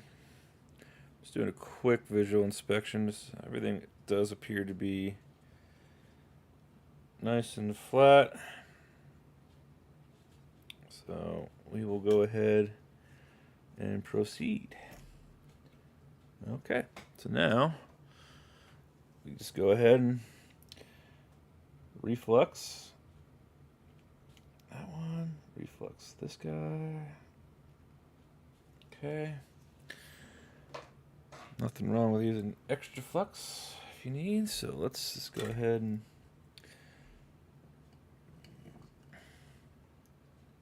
just go and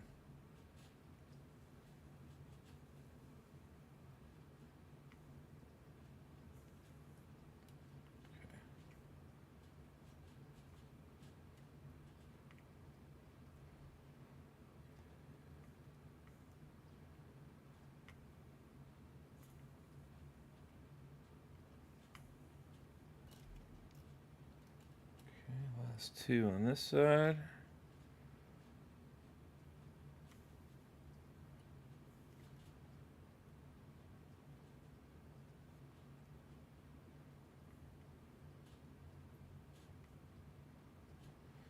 And see, these ram legs are much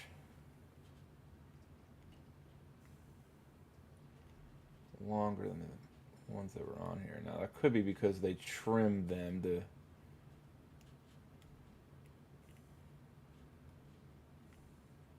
there was normally there is a small copper shielding that's kind of not necessary, but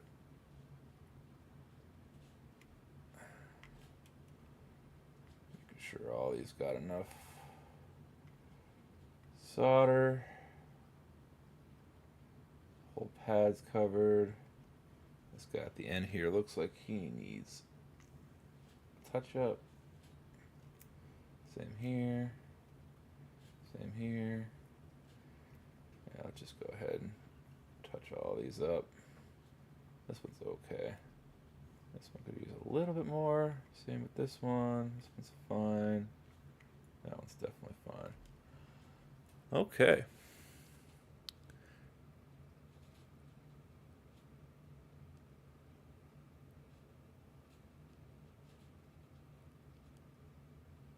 Yes, sir. Thank you very much. Practice definitely does make perfect. That is 100% sure. Okay.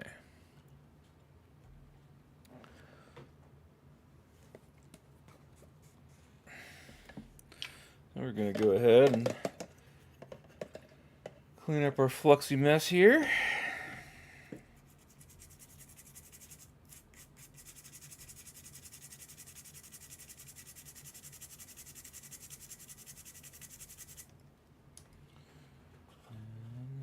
Swab this off.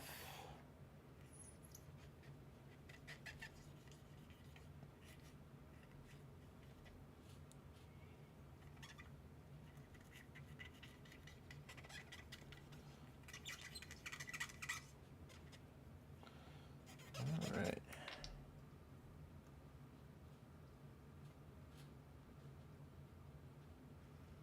We'll be all right there. That's a little fluff.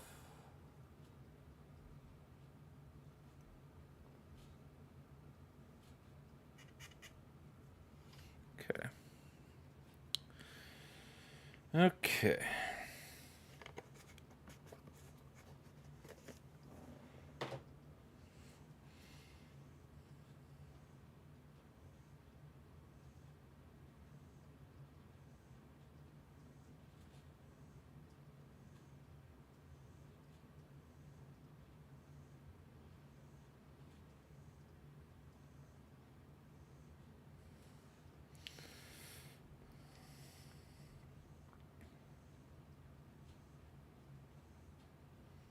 Looking good though. Looking good. Means that I should. Yeah, I got a good amount of solder to come through that. Okay, I mean, looking good.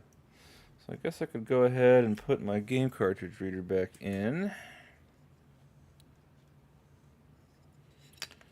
And that should just slot right back in.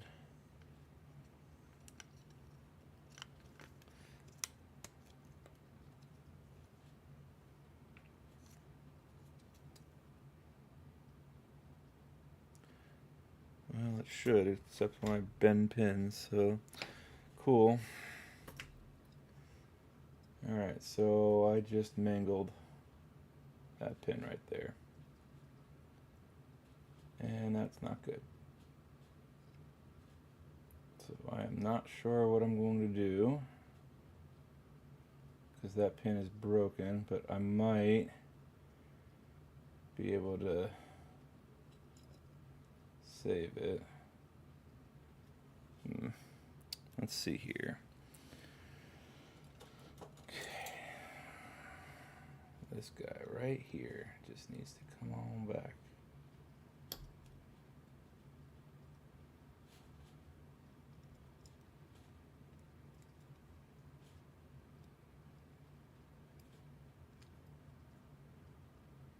These are my brand new tweezers and they're already bent.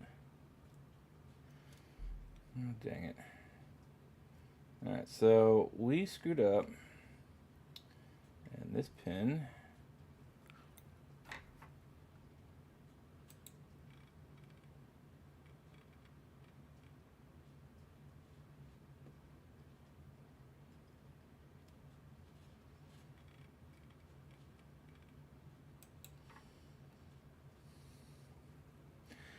needs some love. Okay, so let's grab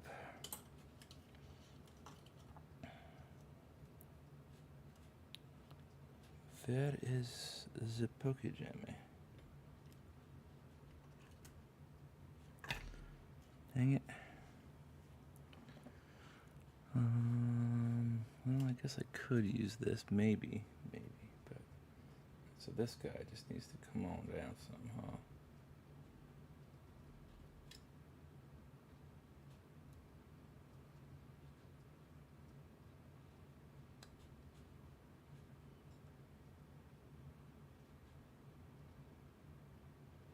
Yeah. So let's see here. If I grab my hobby knife, I should just be able to come in here like so.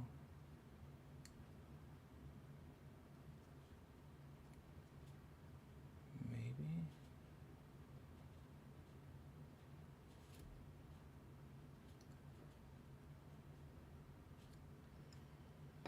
Okay.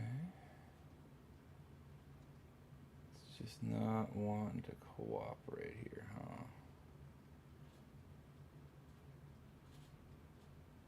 Okay, so that got bent out, and now I need to slot you back. There we go. Okay, so hold this into place, then just kind of gently bend you back up. Okay, in line with everything. So now I will have to make sure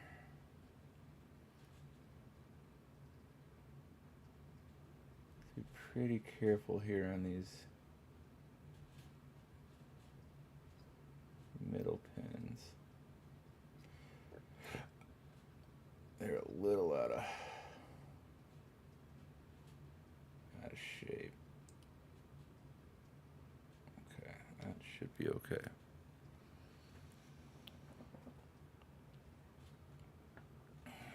Okay. Now, I still don't like the way that looks, though. See, like how it's...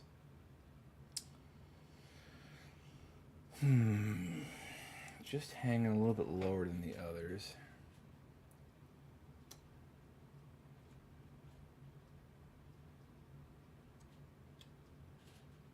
That's about right, but it needs to...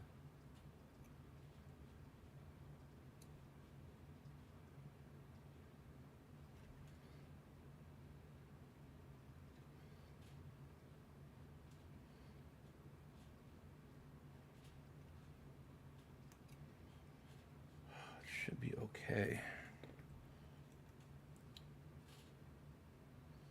It's a little bit lower than the others, but I think if I'm gentle enough, I should be able to get that to work.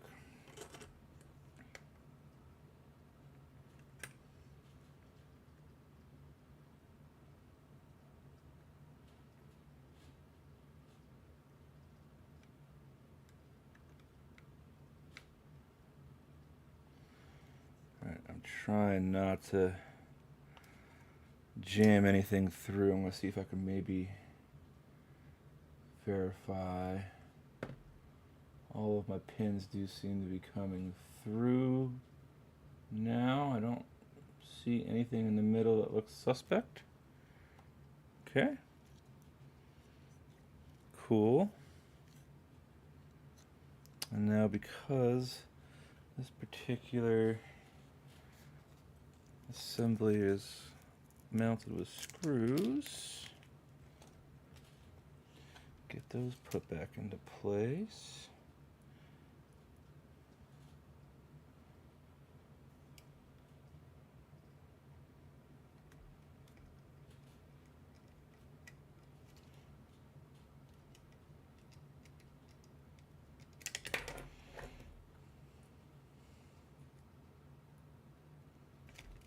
Okay.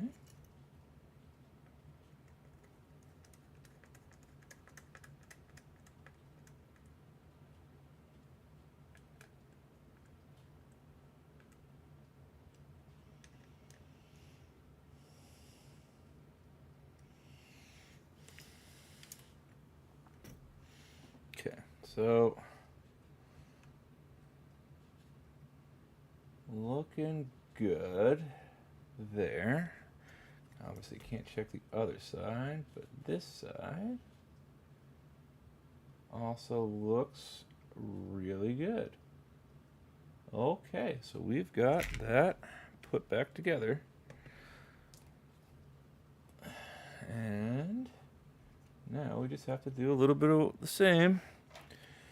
You know the drill. I think we're just gonna stick with a splooge of flux right here in the middle, and that should cover both rows just fine. And it'll reduce the amount of crap I need to clean in the end. So let's start this off here, huh? As soon as I really hit these with some heat.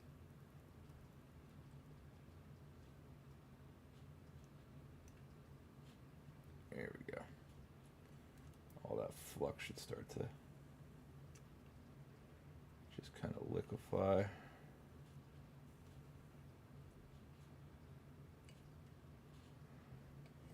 I'm gonna have to go over this again, I'm guessing, but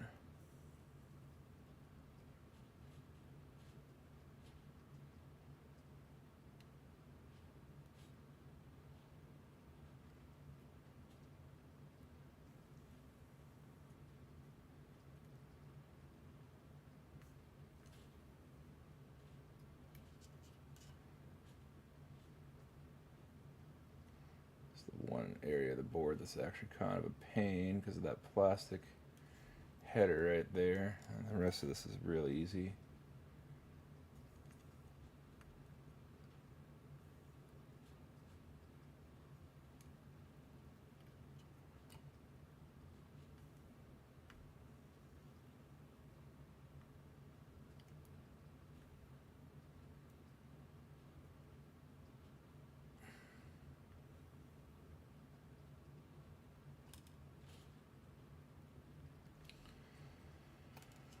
Alrighty, let's see here.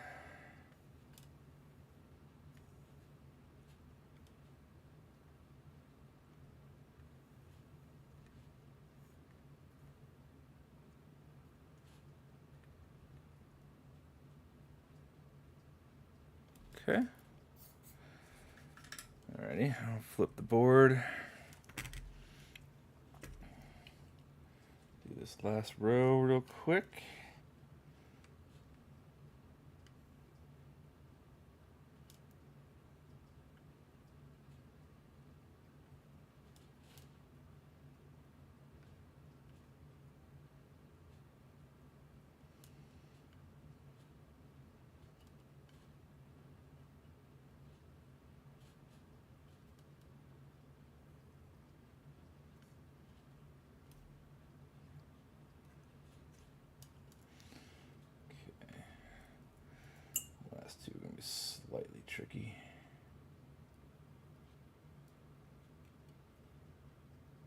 I think I missed one up here.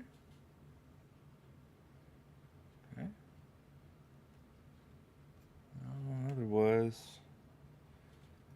Otherwise looking okay. This guy could use a touch up. I don't really see any problems with this. So we're on the last step here. We're just gonna scrub it down with some more alcohol.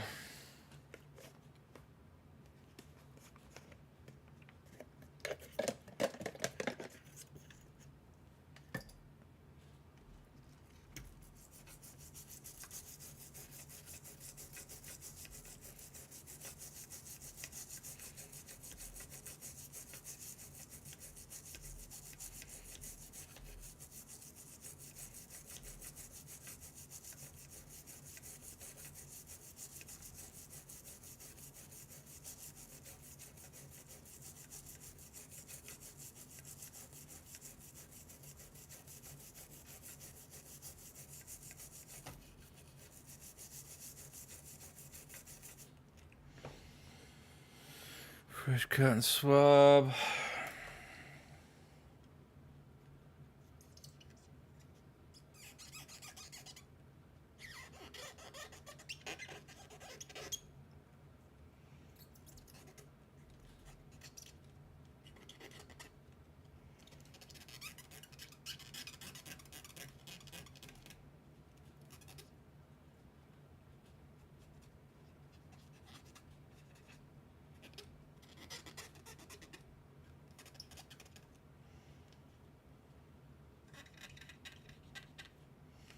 Okay.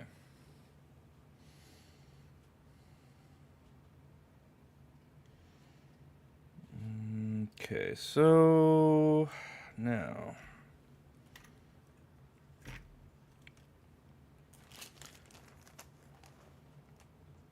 Okay.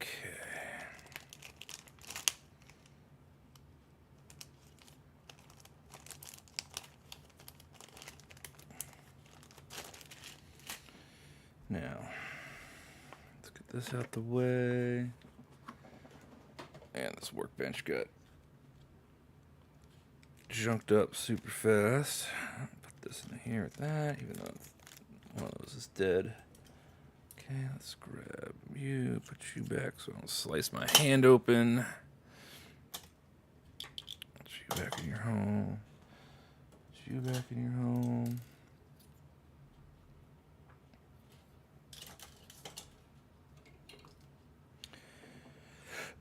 Okay, so now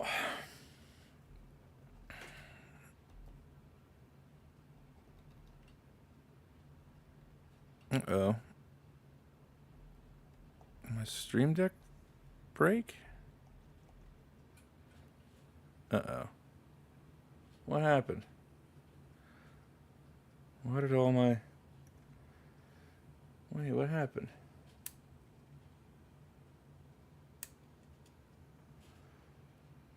Okay, well, that came back. Is it working now? It's not. My Stream Deck's not working now. Why am I having so many computer issues lately? I'm still live. That's good. Oh, did my hub die on me somehow? Nah, couldn't be. Could it?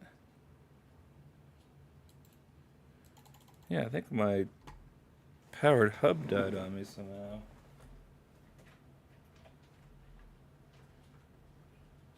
Still got power.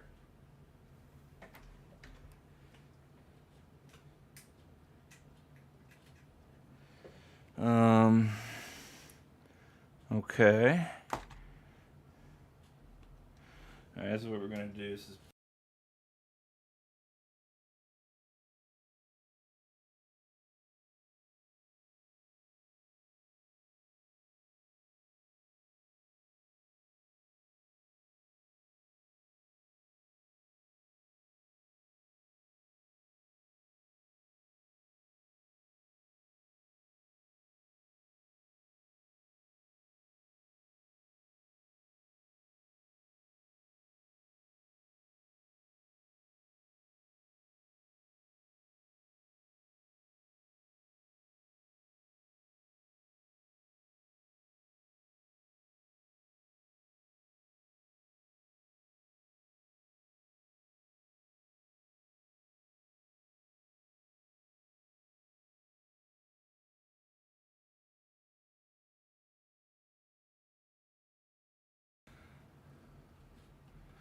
There we go. We're back. We're back. Okay. Weird.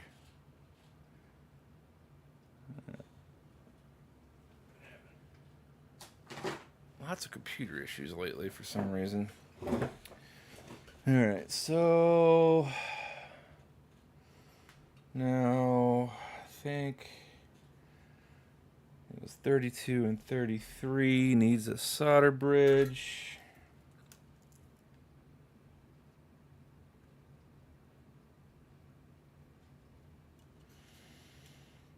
Which is never really kind of...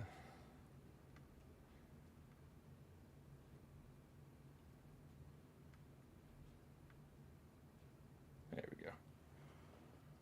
And we should be good here. Just double check, make sure we're not touching that pin right above it. It is very close. Of course, I'll remove this one. Okay. Okay. We're good there. And let's see here. Put this up. And we're going to do something. I've got to figure out what the... Go back to Luke's site here real fast. If I can find what I just did with my mouse. There you are. Okay. So, man, the frickin' my camera died, didn't it? It did.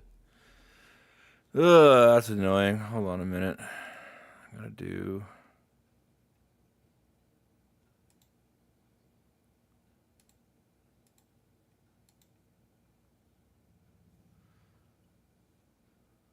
There we go. Okay.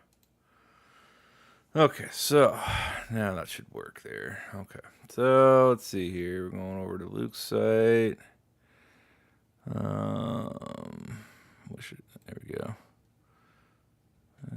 Let's see here. We're going to Lynx 2. Safe boot. Show pins 31 to 33, which is right there. 5.5 volts to battery springs. That's what I thought. Okay, so I need this to go to 5.5.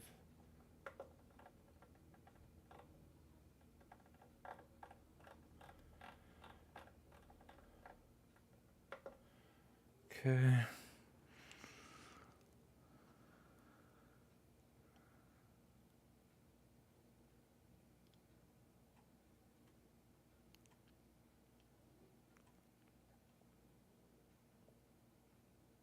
Okay, so we'll just do a quick little test here. Now, wait, I gotta remember what I'm shorting. It was, I've got a lead here on U, TP17, I think goes to U. Is it TP18 or? Nah, we'll just look again. Turn the unit on.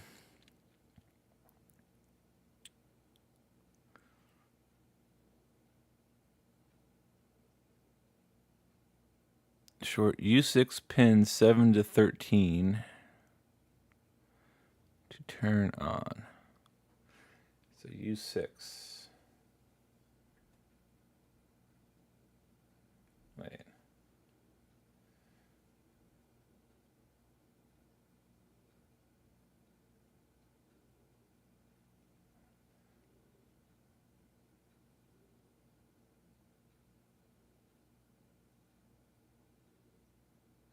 Is that right?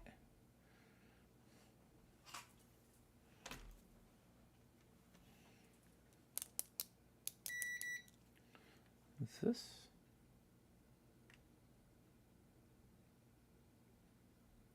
No. Wait, what?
Okay, I'm just reading through this right now. I swore to God. Oh, here we go.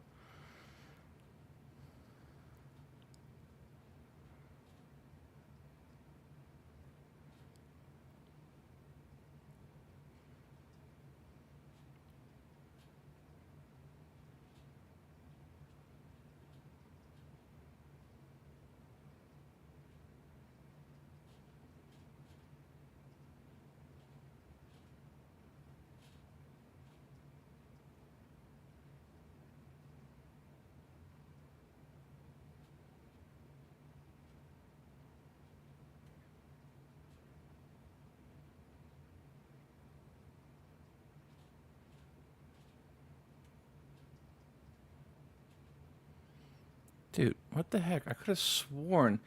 I mean, I know. I was pretty sure. Shorting TP17 to 18.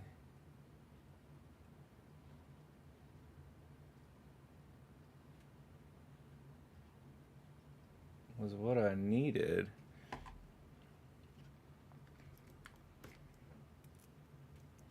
Right, because this right here should be right here.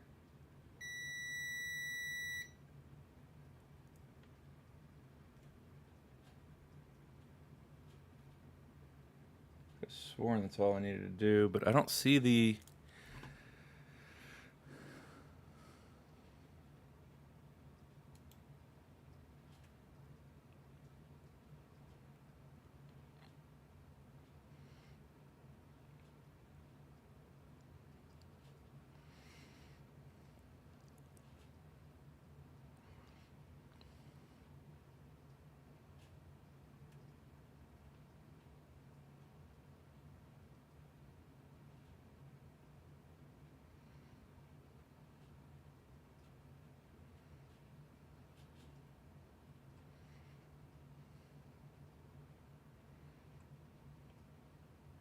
Oh, there we go.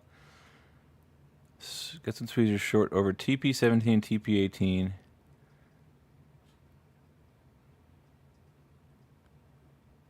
I should see around 100 milliamp power draw. Okay, so I was right.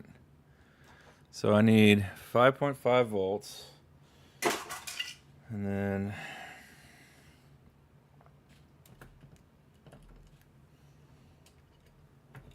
okay, so we're going to have positive here, negative here. Okay. I can't see what I'm doing because I've got a freaking web browser in the way. Okay. All right, so basically I hooked up my bench power supply, right? Making sure I've got no, you can see negative, positive. I got the supply set to 5.5 volts. I'm shorting test point 17 to test point 18 to turn it on, just take a look at draw, and then I'll hook in a screen and see if the screen pops up. Now, before, when I was doing this, the RAM chip was shorted and it got extremely hot, so basically all I'm going to do is a quick little fingy test on that. Make sure that is still, or that has been solved. I think.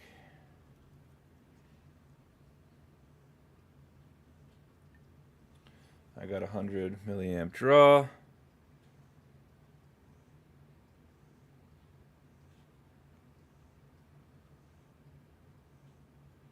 Looks good. Okay, so let's see about grabbing a screen real quick.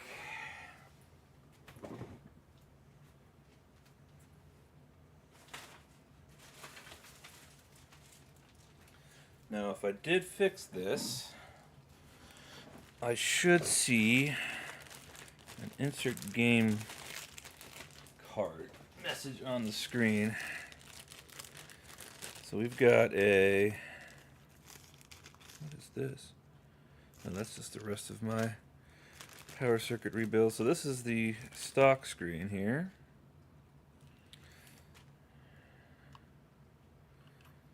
Not the one that we're gonna... I think this is the one that I ended up replacing now.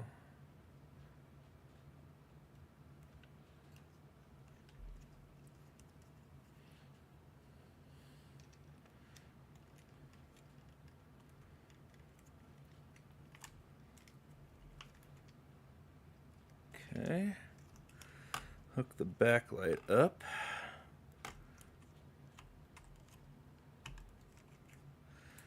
Okay. That doesn't feel right. Probably because it's not right.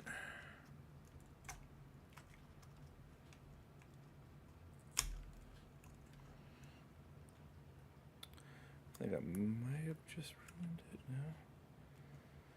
So the...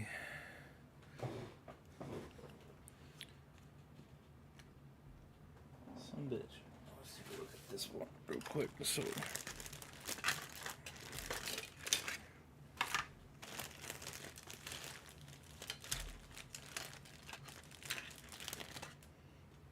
Alright, so...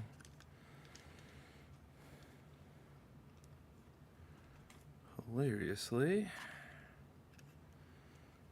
That's how it goes.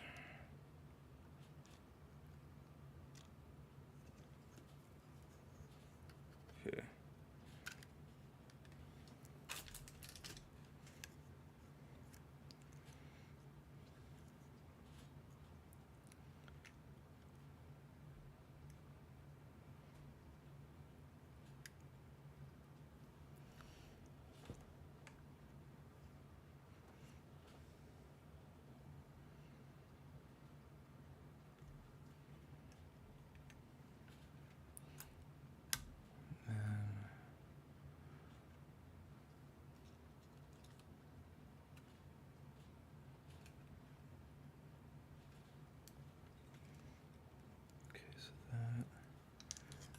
Like this.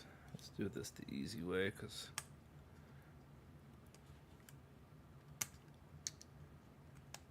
okay, do it like this.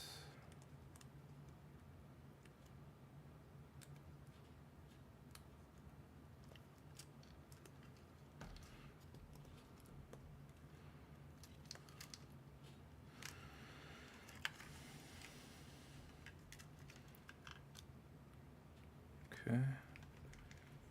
Yeah, that does make sense. I guess it does.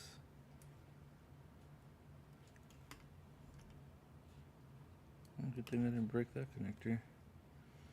There we go. Okay.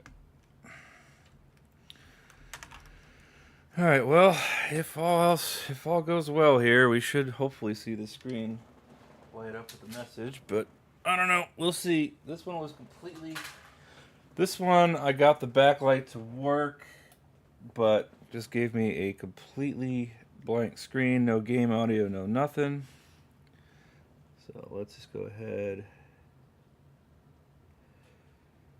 Well, I got the backlight back, but yeah, still the same.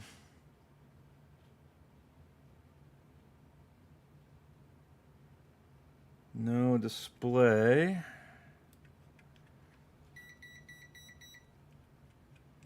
Backlight doesn't seem to be responding.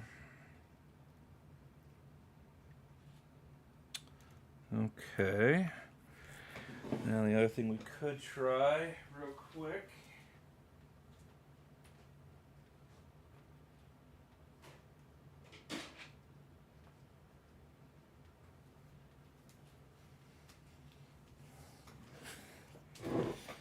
Thinking I probably have a dead Hayato, or but we'll put an actual game card in here real quick, and then we'll try this again. Yeah.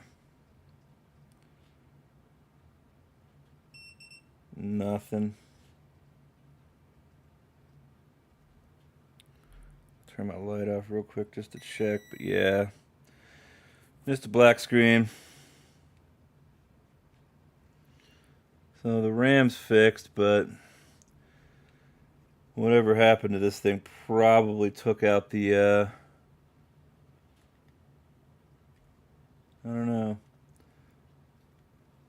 It's definitely going to warrant some more investigation. But you could sort of see right there, I got the backlight on. Doesn't seem like it's responding to the contrast wheel at all either. So I might have some more work to do here, but okay. Well, damn. No victories for me today. No victories at all. That's okay.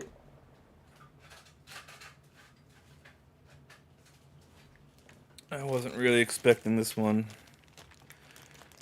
to come back to life, but it was a shot that it might work.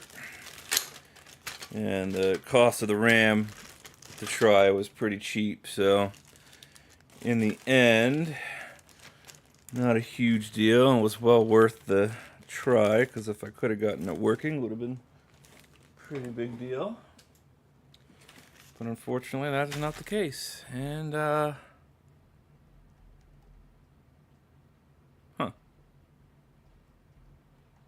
weird. The stream's going all funky on me here. So let's do this real quick, and then I guess I gotta do that real quick. There we go. Okay. And then we gotta hit you guys with that. Alright, well, I am gonna call it a day. I'm gonna go relax. Did not have much success today. So, you know, it is what it is. Sometimes you win, sometimes you lose. I'm losing out on these guys a lot. I'll have to do a lot more research on my Turbo Express to figure out why it is now just completely shutting down on me. And as was pointed out, it is probably a RAM issue, but I don't know. This thing has never worked right. I think maybe even next week I'll just brave it and go to recap the GT and see if I can get that working and add that to my collection. So thank you so much for everybody stopping in. Anybody dropped a follow, like, subscribe, left a comment, people watching the future videos, do appreciate it. I'm here every Saturday and Sunday, most times between 11 and 12 Central Standard Time. I go for a couple hours. I like to do mods on Saturday. I like to do repairs on Sunday. I know that's not the case today, but I'm actually finding less and less time lately, so I'm just trying to get what I can get done when I can get done. So stop by and see what I'm doing. And like I said, tomorrow I'll be back again live. I'll be working on an Xbox Series X that I have absolutely no hope of repairing, as I do think it is an SSD issue. But come watch me fumble around on that tomorrow. I should be live around 11 a.m. And hope you guys have a wonderful rest of your day, evening, wherever you may be.